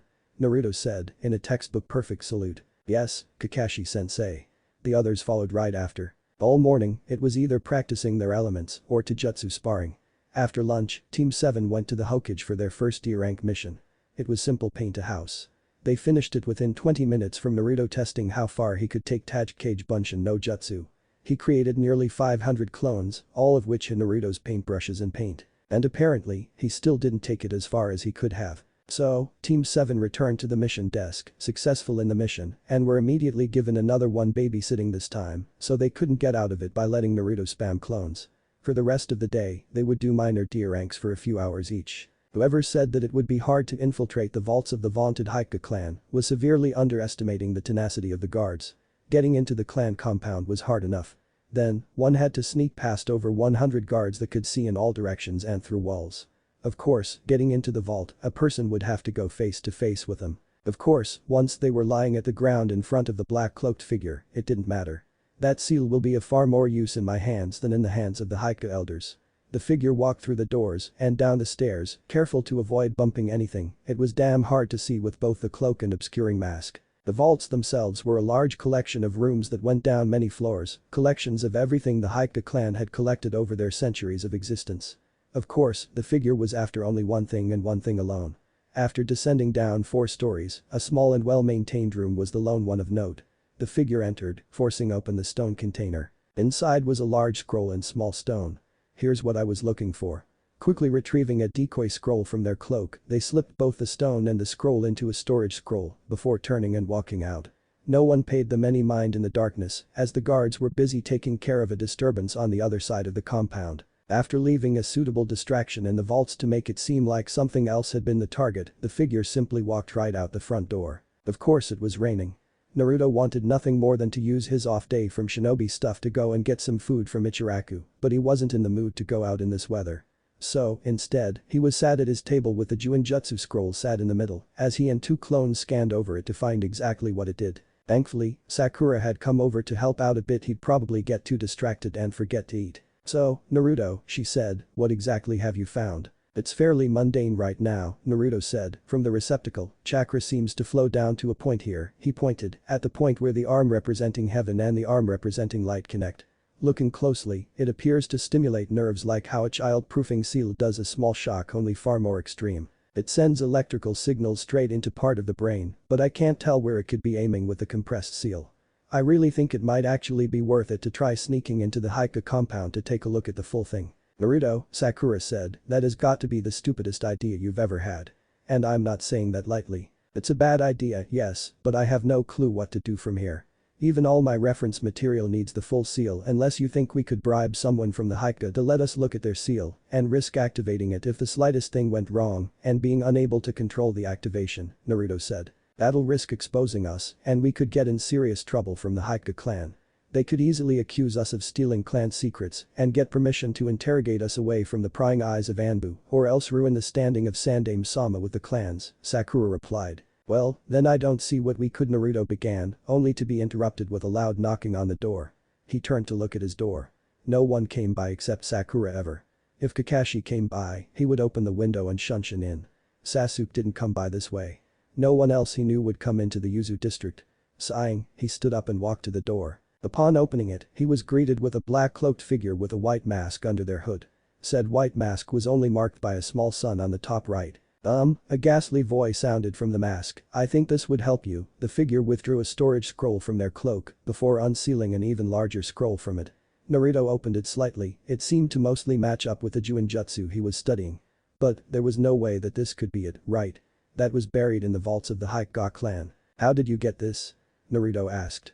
"Who are you?" The figure stood, unmoving. "I kinda just walked in and took it. As for who I am, I hired you." Naruto just stared at the cloaked figure. "What the F?" After a brief exchange, the cloaked figure had hung up their cloak and placed their mask on the table. Sakura had laughed at the revelation of who they were, shaking her head. "White mask, really? Come on, you couldn't have just said, 'Hey, I know I haven't talked to you guys in a while, but I could really use your help looking at a seal that bothers me,' if you wanted us to." "Well, if they were to find out, they wouldn't be very happy with me," their guest said. "Oh come on, you know we'd help you," Naruto said. "You can always come to us, Hinata-san." Said girl blushed lightly under Naruto's smile. "Thanks. I just want that seal to be gone. It's a cursed relic. It does nothing but hurt our family now." "No problems, Hinata-san. With the sealing formula here, we can decode it," Sakura said. "Speaking of which, what's the deal with it, Naruto-kun?" Naruto looked up from where he was studying the seal carefully. "I was right, Sakura-chan. It is indeed a function that stimulates nerves, but directly on the brain. It aims for the part right before the part that does vision and stimulates it with the chakra. That's the part that processes pain," Sakura said, sadness evident in her voice. "It seems that it's some kind of torture piece, or maybe a way of enforcing obedience on slaves." It was originally a remote execution seal for Hokage warriors, Hinata said. They would have them on the battlefield, and if they were captured, they could be executed from a distance, preventing information or the Byakugan from falling into enemy hands. But now all it does is enforce a corrupt hierarchy. I don't want it to continue. If you can fix it, I can finally shed part of my clan's shame. By making a certain hand seal, it activates the Juinjutsu and causes immense pain and eventually death in any person that wears it. Upon death, the Juinjutsu seals away the Byakugan, preventing it from being stolen. No one deserves to wear such a seal. I want it modified. The only part that should be kept is the part that seals away the Byakugan upon death. Well, this part interacts with the ninjutsu, Naruto said, pointing to a specific point before launching into a long rant on how sloppy certain parts of the seal were, with only Sakura attempting to follow it, and she got lost rather quickly in all the cute technobabble. Say, Hinata-san, Sakura asked, if you're interested in this, why didn't you learn Fukinjutsu? Ika outside of the Elder Council and heads of the main family are forbidden to learn it on pain of death, Hinata said. I'm not the official heiress, and I won't take that position unless that seal is changed. I won't subject my sister to that thing. For the next several hours, Naruto pored over all the scrolls and documents he had, both from the Uzumaki and different notes he'd collected on his own, until, as his clock said 4:50, he finished decoding the entire seal. He had several in-depth notes on it, and each part of the seal was known to him. Unsealing a large new scroll that Hinata had brought for him, Naruto unfurled it to full and withdrew his chakra ink and brushes. After a quick dinner of cup ramen, Naruto went to work, his mind carefully going over every brushstroke and kanji as they melded together. This seal was far more optimized than the previous one and had the torture function removed. Of course, he wouldn't be able to make the complete version he wanted to, where it wouldn't appear at all until death. It needed to still be visible for Hinata to test it. After meticulously going over every last brushstroke of the seal, Naruto leaned back. It was done. The revised Juinjutsu no longer contained a torture execution function. It simply sealed away the Byakugan upon death of the person. It had the same appearance while compressed, but with the exception of not containing the nearly invisible chakra receptacle. It was a simple matter to reconfigure the branding tool to use his modified seal that Hinata would surely return to the vault. Of course, he also expected to get paid for this, since Kenjutsu commissions did count as missions. It was funny, really. If he had only been focused in Kenjutsu, Sandaime-sama could have simply promoted him to Takebetsu Jenin and put him in charge of the Fukin team. But since he wanted to be an all-around shinobi, especially with regards to his ninjutsu, he needed to climb the ranks. Naruto looked at his clock 6:30. It only took him 2 hours, it felt like it had taken longer than that. Suddenly, he felt a tap on his shoulder. He looked up to see Sakura standing there in her training clothes. Let's go, she said, we need to be there in 30 minutes. But, we don't train until tomorrow, Naruto protested. Naruto-kun, she said, exhausted, it is tomorrow. It's 6:30 in the morning. You were working all night. Naruto slammed his head into the table. Shit. After bidding goodbye to the young Kunoichi from Team 8 and giving her the modified scroll, with the old one being burned in a trash heap, Naruto and Sakura made their way to the small bridge where Kakashi had told them to meet up. Naruto only needed to wait for the payment on his commission now. Once he was paid, he could talk to the Sandaime about it going on his mission record. He wasn't sure what decoding that Juinjutsu would count as, but it would certainly be nice, probably. Since he wasn't working on a seal anymore, he instead was holding a water balloon in his left hand as he swirled his chakra around. The goal was to pop the balloon, but he was making very little progress with it. Of course, he handed it to Sakura and she made it explode almost instantly, monster of chakra control that she was. But no matter how much he tried to spin it, it never could get fast enough. Hello, my cute little jenin. Did you enjoy your day off? Kakashi asked after their normal yelling at him. Never mind, don't answer that. It's training day today. You'll each spar with me, one-on-one, to jutsu only. All three of them sighed. This was gonna suck. 2 hours later, all three of them were lying on the ground, panting, with 3 Kakashi Kage Bunshin looking down at them. Good efforts, but each of you have issues. Sasuke-kun, you were relying far too much on your Sharingan. I realize that it's the basis of your fighting style, but you need to be careful about its usage.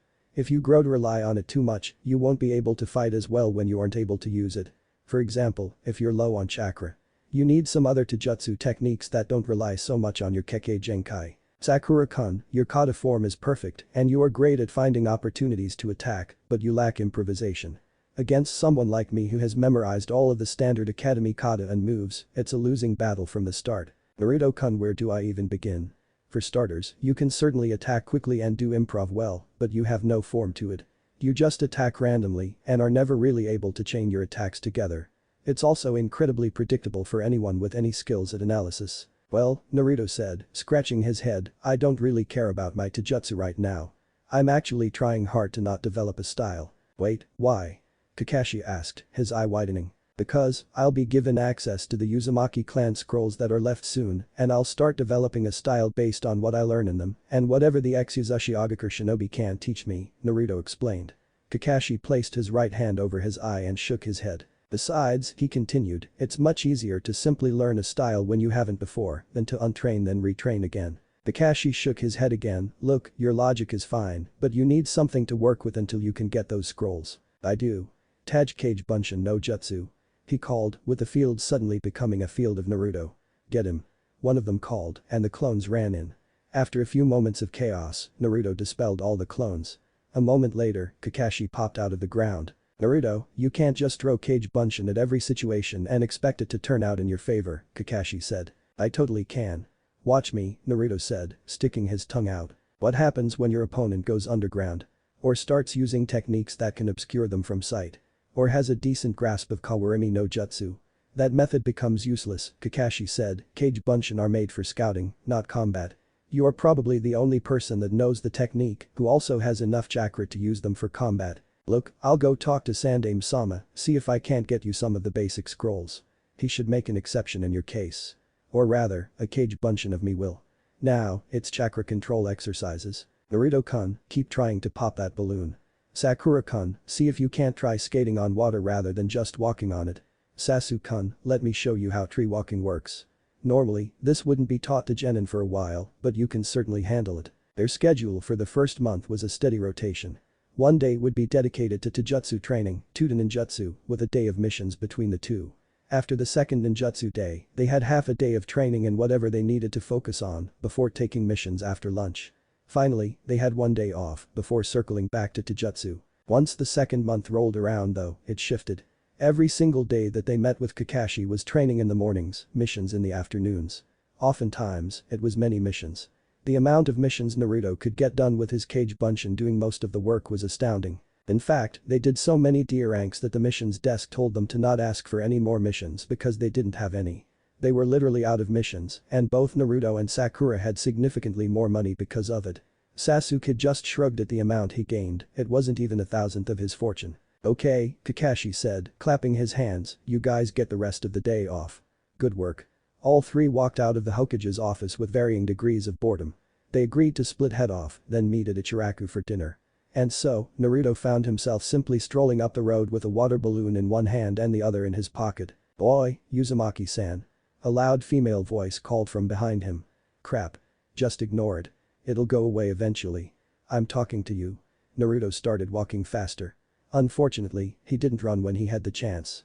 When he heard her getting close, Naruto just turned around. Team 10 was standing right there. Uzumaki-san, you suck. Ino yelled, running up with a punch. Rolling his eyes, Naruto grabbed her wrist and tripped her, causing her to somersault and land hard on her back. The blonde groaned from her place in the dirt as her two teammates ran to help her up. Ino-san. We're supposed to be going to Yakiniku-Q for dinner. Choji whined, not getting into fights with Uzumaki-san. Simmer down a bit, Ino, Shikamaru added. It would be far too troublesome to get into a fight with Naruto of all people. Who says you'd just be fighting Naruto? Naruto looked up and saw Sasuke standing on the wall above him. The boy was glaring down at Team 10 with his Sharingan activated. Oh great, did he copy my sweet pig toss? I'm gonna have to remember to avoid that next time we spar. Of course, when Ino looked up, a bright blush adorned her face as hearts replaced her eyes. Sasuke-kun. She squealed. A scowl adorned itself on Sasuke's face as he walked down the wall and hopped off, landing next to Naruto. Ino tried to run up to hug him, but he switched with a box at the last second, sending the blonde head over heels again. Like I would have any affection for someone who attacks my teammate in the street, Sasuke said to her, Sharingan glaring, it makes me sick. Come on, Naruto, we have things to do. Naruto nodded and followed after him, leaving the blonde on the ground, groaning in pain. Sasuke-san, you didn't need to be so rude, Ino-san has always been like that, Naruto muttered. Well, then she should learn now before it gets her and her entire team killed in the field, Sasuke spat, you don't attack your comrades outside of sanctioned sparring. If she does that again, I'll break her arm. Even her father won't complain if I explain the situation. His eyes softened as the Sharingan gave way to his natural eye color.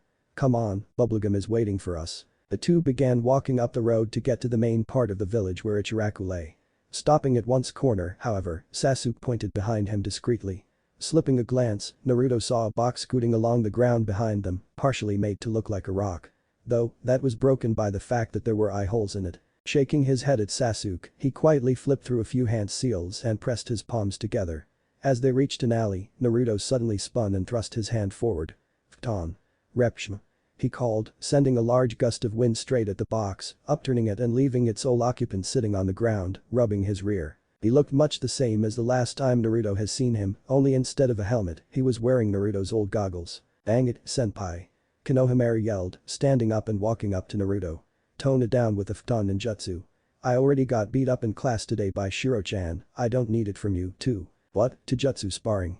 How did this Shiro-chan beat you?" Naruto asked. "She went for my legs.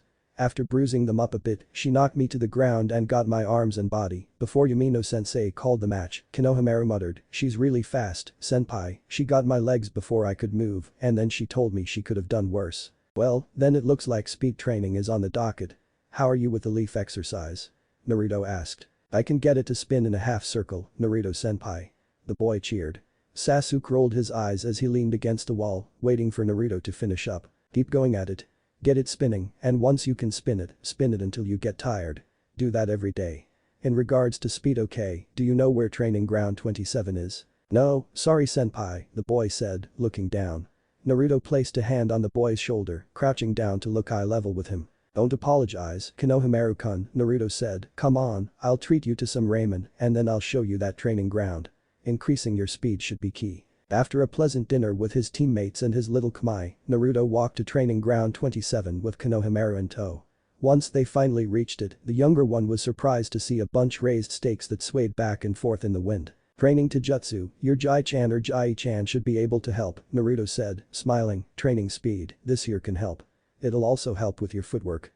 Konohamaru climbed up onto the stake at the end, before carefully making his way onto one in the middle. "Nah, senpai. How is this gonna help my speed, core?" the boy called. "Oh, that's simple, kamae," Naruto said, a grin spreading across his face. "Dodge." "Wait, what?" the boy asked, only for a golden chakra chain to come flying past him, which he jumped out of the way of, onto another stake. "Senpai." "What the he?" Another chain came flying at him, which he again dodged. He dodged 7 of them before finally losing his footing and falling 10 feet to the ground. "Come on, Konohamaru-kun. Get back up there. Improving your reaction speed is the first step to increased agility," Naruto called to him. The boy groaned before pushing himself into a sitting position. His arms were scraped, but he dutifully climbed back onto the end post and made his way back to the middle. "Alright, senpai," the boy called. Naruto nodded and began shooting chains at him again. He managed to dodge 10 before he fell the second time. The third time, Naruto added a second chain for him to dodge. He didn't last as long, but he was dodging in different ways, especially ducking. One should never underestimate the value of just ducking. After the 6th attempt, however, the boy could barely stand. Naruto carried the boy back to the Sarutobi compound, gingerly handing him over, asleep, to his uncle Asuma. Asuma had nodded at Naruto with a smile, taking the small boy back to the house to sleep, while Naruto walked back to the training ground, practicing his footwork until he got tired. Walking into the bar, Kakashi didn't know exactly what he was thinking. It was ninjutsu training the next day, and getting smashed would be a horrible idea. But, he at least needed something to calm his nerves and get his mind off the idea of Naruto using Bunshin Daibakuha as a mass attack. While it could help in some instances, it was far more likely to just get him and the rest of Team 7 killed. So, when he sat down at the bar, he was surprised to see Kurenai, Asuma and Anko all there getting sloshed, too. Guy was also there, but drinking something that was very much not alcoholic. All of them turned to Kakashi as he sat down and ordered a hot sake. "Oh dear, what did your brats do this time, Kakashi-san?" Anko asked, snorting. "Nothing much, Anko-chan," Kakashi replied, "but Naruto-kun is giving me the worst headache. He's deliberately avoiding developing a taijutsu style so that he can learn from the Uzumaki clan scrolls. Once he gets access to them, anyway. Sakura-kun just needs work on her improv, but she can probably be pretty much anything she wants, she's pretty good all around. Sasuke-kun is well, a bit rough around the edges. If I can get him to focus on something other than vengeance against Itachi, then he's somewhat pleasant to be around." "You act like your genin are the only ones with issues, Kakashi-san," Kurenai called, slamming down her own glass of sake. "All ours have issues, too." "Really?" Kakashi asked, clearly sarcastic. "I'd never have guessed." "Well, then I guess we can all share. Kurenai, you go first." Gladly, she said, Kiba-kun is easily the worst of the bunch. He's loud, obnoxious, and has an ego larger than the Hokage monument. He also doesn't pay attention during any of my lessons, since he uses his clan jutsu, anyway. Hinata-chan is she has horrible problems with her self-esteem.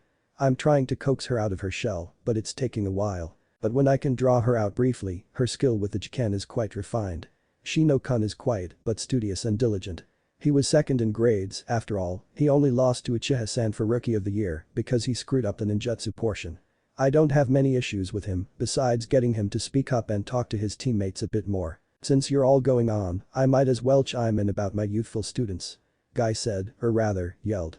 Lee has been making great strides in his study of Taijutsu. I believe that he will one day become just as strong as me, if not more so. Tenten-kun is very skilled with her weapons, and if she can just get her speed up a bit, she can easily get even better. Niji-kun has attitude problems, but his skill in Taijutsu is bar none. While I believe he could do well in branching out from just the jiken, his flames of youth still burn brightly as he fights. All in the room shook their heads, glad that no one had decided to let Guy have any drinks this time. Last time Guy had gotten drunk, he'd started a fight, then opened the first gate. They'd needed a new table. And a new bar. Guy was still paying them back for it, actually. Well, since you all have gone, Asuma said, downing the last of his drink, I have the new Inoshika CHM team. Unfortunately, as much stuff as I'd like to do with them, I can't. They still need to be strong enough in the evening to practice their clan techniques with their families.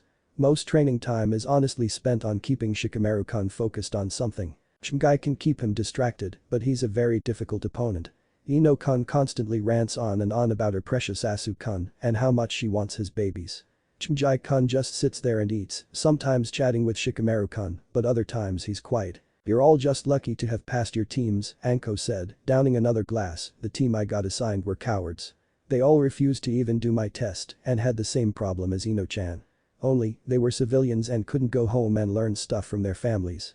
I swear, if I ever have to hear one more female voice cooing Sasu-kun, it'll be too soon. Why Sandame Sama didn't drop them from the program, I'll never know.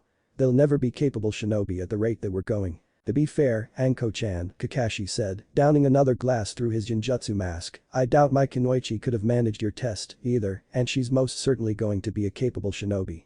It's rather brutal, after all. It teaches a valuable lesson, just like your damned bells, Anko replied, not even looking at him. For Anbu, yes. For jenin. I'm not sure, Kakashi said, it worked during the Second Shinobi World War, but it's peacetime. And yet, Anko said, we still educate the children like it's the Third War. Actually, worse, since I read one of the academy textbooks recently when we got to the Second War. No mention of Yuzu. At all. Like, it just leaves it blank. Says the Kano had declared war on Kiri, Iwa, Kumo, and Yumi, while their alliance broke down and started fighting each other, no mention of why that alliance existed. I had to improv that entire lecture. What? Guy suddenly shouted, smashing his hand down on the bar, leaving a great crack in the wood. My grandfather died in the attack on Yuzu, and they ignore his sacrifice like that, most unyouthful of them. I'll add that one to your tab, too. The bartender yelled, barely paying Guy an eye. Everyone else simply sighed at the man's antics. That's the last of them, Hokage-sama. The Chiknin said with a bow. With a puff from his pipe, Sarutobi nodded at her. Thank you, Haruko-kun, he said. It's no issue, Hokage-sama. Also, Udatain-sama has requested you meet with her and the rest of the council downstairs, she said, her tone not dropping a bit. Of course, I'll head right down, Hiruzen said, trying to hide the tiredness from his voice. With his paperwork finally done, he had been hoping to just go home and spend the night with his grandson.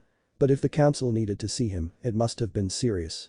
With a sigh, Hiruzen put on his hat and walked out of his office, the Anbu trailing him. After walking down a few hallways, he finally arrived at the meeting room. Sitting around the small meeting table were the 5 members of the Konoha Council, his former teammates Udatain Kaharu and Midokado Himura, his former best friend and rival from childhood, Shimura Dansm, as well as his Junin commander, Nara Shikaku, and his Anbu commander, whose name even he didn't recall. All he remembered of the man was his codename, Komori. Sarutobi walked to his seat at the head of the table and sat down. Thanks for coming on such short notice, Hokage-sama. There is much to discuss. Of course, we are hosting the Chunin exams in December, so there is much work to be done for that, Himura said. Easily done. We can set up some D ranks for cleaning up the stadium and making sure that it'll be ready come winter, Sarutobi replied. He desperately hoped that they had assembled for something important and not as trivial as discussing the Chunin exams. Especially 6 months ahead of schedule. They didn't even know what villages would be sending teams yet. Well, he knew one village who wouldn't, anyway. After the spectacular episode at the jenin exams in Kumagakure no Sato the previous month, Inoki had informed him, point-blank, that Iwagakure would be sending no jenin to compete this time around. It really wasn't either of their faults this time, thankfully. Kumagakure was on the fence, and Kurigakure was a bit too busy fighting a civil war to care. Of course, we have our 4 active jenin teams right now, mostly clan heirs or potential clan heirs, Kaharu said, all of them of future power and influence. I don't think their team leader choices were as objective as you'd have us believe, Hiruzen-san. My, Kaharu-chan, whatever could you mean? Sarutobi asked. He hoped that his sarcasm would be picked up. Are the silencing seals on? She asked, with a raised eyebrow. Yes, and I'll waive the laws on discussing those topics for the purpose of this meeting, Sarutobi replied. Good. In the case of Team 8, it looks simple enough as a tracking team, but then you factor in Ikki Kurenai's close ties with your son, Asuma-kun, and her position looks much less like an accident. Speaking of Asuma-kun, his assignment as the leader of Team 10, a team with 3 clan heirs on it, isn't exactly subtle. It's fairly obvious you intend to forge closer ties between the Sarutobi clan and the Yamanaka, Nara, and Akimichi clans. Then we have Team 7. Placing Uchiha-kun under Hada Kakashi was the only real move that could be done, as the only officially loyal Sharingan user left in the village. But then you placed Uzumaki-kun on his team as well. It's obvious the reasoning, as the last member of Team Minato, you wanted him to watch over Minato's son. And the girl has followed Uzumaki-kun around since they were 8, I'm assuming she got tossed on for that. Not only that, but Hada-kun is very loyal to you, personally, and to his sensei's memory. I imagine that we are also loyal to Tobirama-sensei's memory, Kaharu-chan, Hiruzen said with a smile. Yes, quite. But I wasn't quite done yet, Kaharu said. Hada-kun was chosen for personal and political reasoning, but not really smart reasoning. It would have been better to assign the boy to some jenin as an apprentice and have Kuma-kun watch over him in case something happens. With Hada-kun, he cannot do anything should the Kikbi break loose somehow. I trust Yondaime-sama's seal, but I also trusted Kushina-chan's seal, and that failed us when we needed it most. Actually, Dansum said, speaking up for the first time during the meeting, I believe that Hada-kun is better suited than you think. His Sharingan could allow him to keep the Kikbi under control for a short period of time until we could reseal it, should it break loose somehow. How? You remember what Shisui-kun and Itachi-kun said, only those with that final form of the Sharingan can control the Bijk. As far we know, only Itachi-kun has that now, with Shisui-kun's death, Hamura said. You'd be wrong there, Dansum said, Hada-kun does indeed possess that form of the Sharingan. I found this out during the short period of time when he served under my command in Anbu. It may take him some time to activate, but I believe that he could use it to keep the Kikbi under control. Kakashi-kun is quite efficient with his Sharingan, Komori said. I'm sure if he's told about the Sharingan's abilities to control the Kikbi, he'll quickly figure out how they work. If he can, then perhaps he can pass it on to Uchiha-kun. I also trust Hada-kun, Shikaku said. If anyone can keep both the Kikbi no Imko and Uzumaki-kun under control, it's him. That man could herd cats in his sleep. If only it weren't so troublesome to get him to turn up on time. If he had a bit more experience leading teams, I'd think even higher of him. I think that's more the fault of our horrendous education quality at the academy, Dansum said. Speaking of which, Hiruzen, I believe discussions of education reform will not be tabled right now. We have other priorities, Hiruzen said, quite tired of people bringing this up. We can look at it another time. Now, what was next on the agenda? Well, other than the fact that we still can't find where Jiraiya disappeared to after his last report in April, Kaharu said, our spies from Kusagakure report that this is gonna be a long meeting, Sarutobi thought to himself, as he found himself wondering why he didn't just send a Kage Bunshin and gone home himself. He'd have gotten all the memories anyway, so what would it have mattered? Oh well, it was far too late to worry about that now. Standing pressed up against a tree, Naruto poked his head around trunk carefully. Target spotted, approximately 5 meters out. A small movement amongst the bushes confirmed his assumption, even if he couldn't see well. Stupid tree shadows. Sakura, here, target is 4 meters behind me. Naruto-kun, no chains. Those hurt and we don't want to hurt this thing. Sasuke, here. It's standing still right now, but it'll bounce off in the relative direction of Naruto the moment it gets spooked. Careful, Sasuke-kun, Kakashi said, don't rely too much on your Sharingan, it can be misleading when the target isn't human. In any case, be ready to jump. Now. Naruto rushed the target, followed by his teammates. Within 10 seconds, the small brown cat, Tora, was safely snuggled in Sakura's arms. Since she was the only one of them that had experience with cats, she snuggled it and scratched the little menace's head affectionately. Well, that works. Mission. Capture Tora the cat, success. Kakashi said. The team chatted on their way back to the mission's desk. This was their fourth mission today, and the Sandaime had forbidden Naruto from using Kage Bunshin during this mission to allow the other teams a chance to pick up a few missions of their own this time. When they got back to the mission's desk, Tora was immediately smothered by her owner, the wife of the daimon.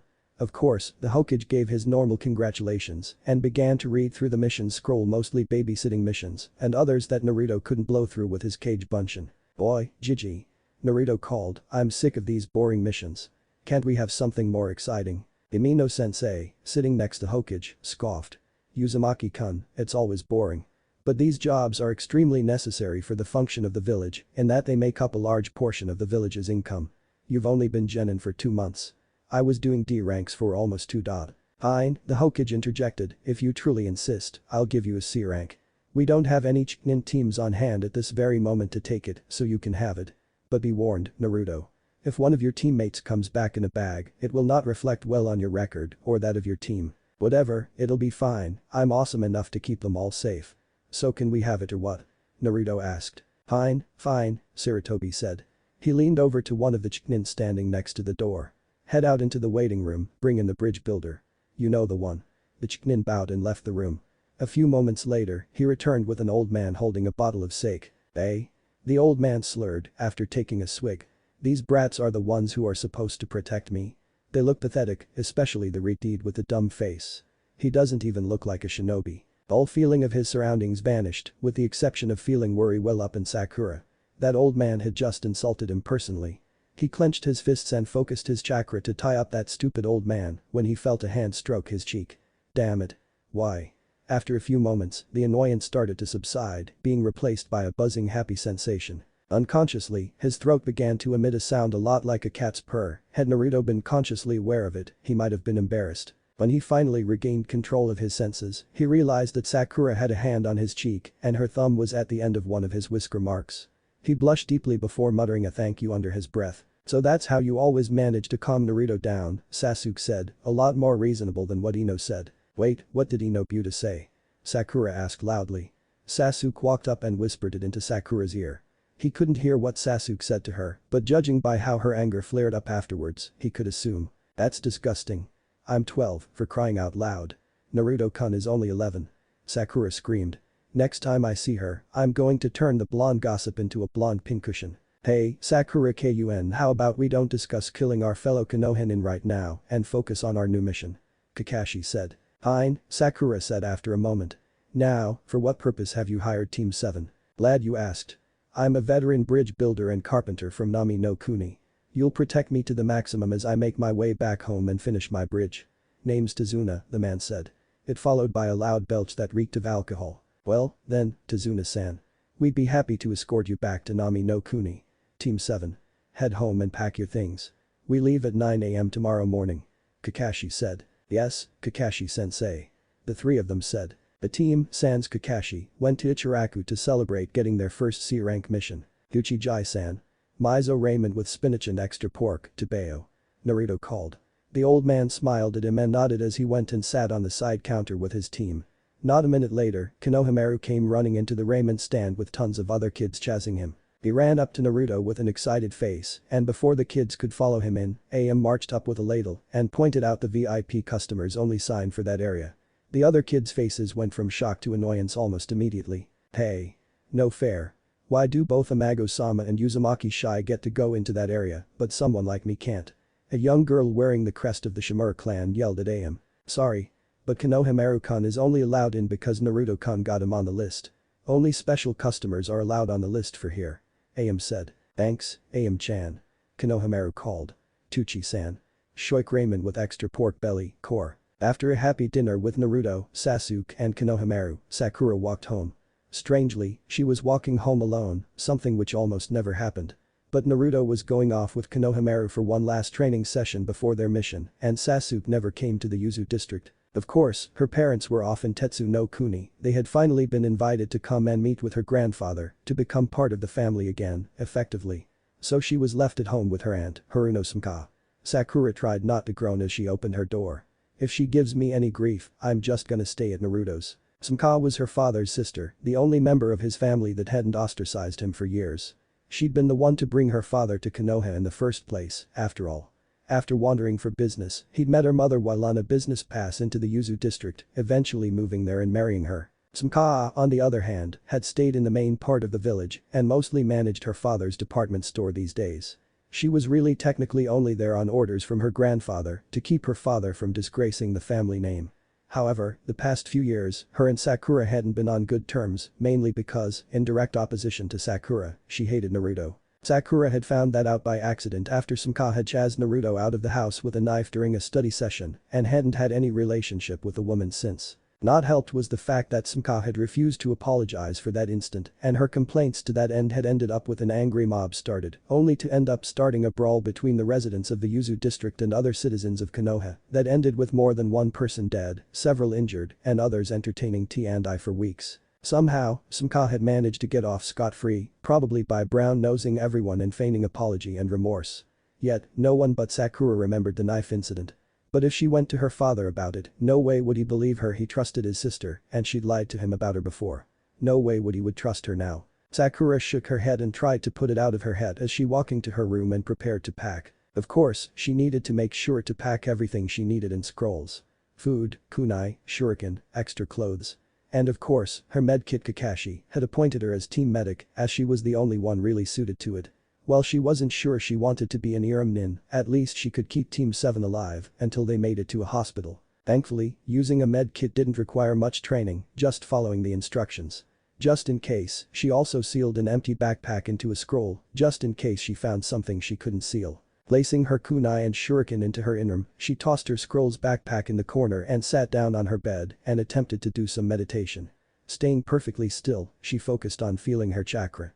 She could feel the Suiton and Doton swimming around in her from her practice earlier. Suiton seemed to have more use, especially with her teammates both using Raiden, but Doton could block a bunch of random things, not just jutsu.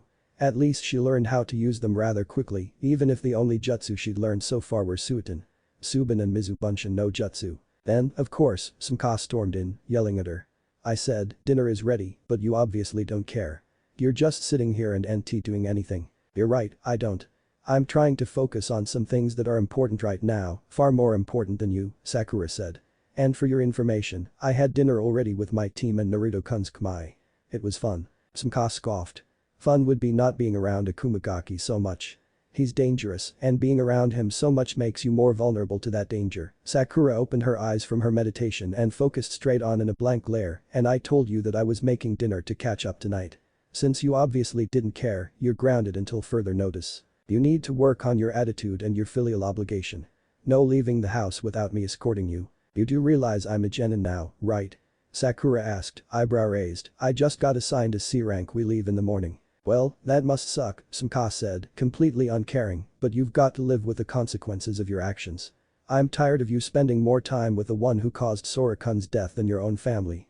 When she remained nonplussed, Sakura had stormed out of her room, slamming the door behind her. After some more time of meditation, Sakura went to sleep, hoping that what she expected would occur.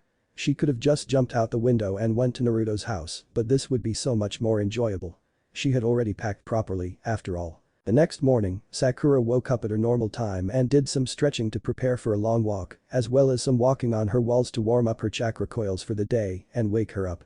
After that, she changed into her travel clothes, placed her backpack in an easy-to-access location, and sat down on her bed to meditate and focus on the chakra around her. While she wasn't a kanchi nin like Naruto, she could feel when someone got close to her. But that was pretty much it. When she felt 3 chakra signatures outside her house, she smiled and got her stuff, ready to move. Kakashi sighed as he walked up to the door, his team right behind him. Thankfully, Naruto had gotten them into the Yuzu district with little fuss and showed them where Sakura's house was.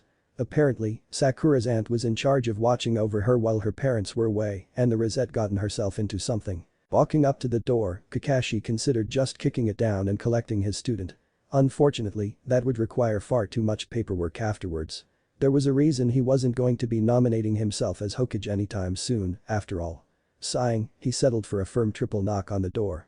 When he got no answer, he knocked hard again. As he reached to knock a third time, the door was thrown open and a young woman with dark auburn hair and almost golden brown eyes opened the door. Hello, and who might you be, Shinobi-san? The woman asked. Kakashi decided to simply play the role of the messenger, discreetly shooting an Anbu sign behind him for Naruto that he should stay hidden right now. Hello, I'm here looking for Haruno Sakura. Her sensei is waiting for her so that they can start their mission, Kakashi said, in the most innocent voice he could muster. The woman's face fell. Well, you can run back and tell her sensei that she's grounded and not allowed out of the house. I'm sure her team will function just fine without her for a bit, she said, starting to close the door.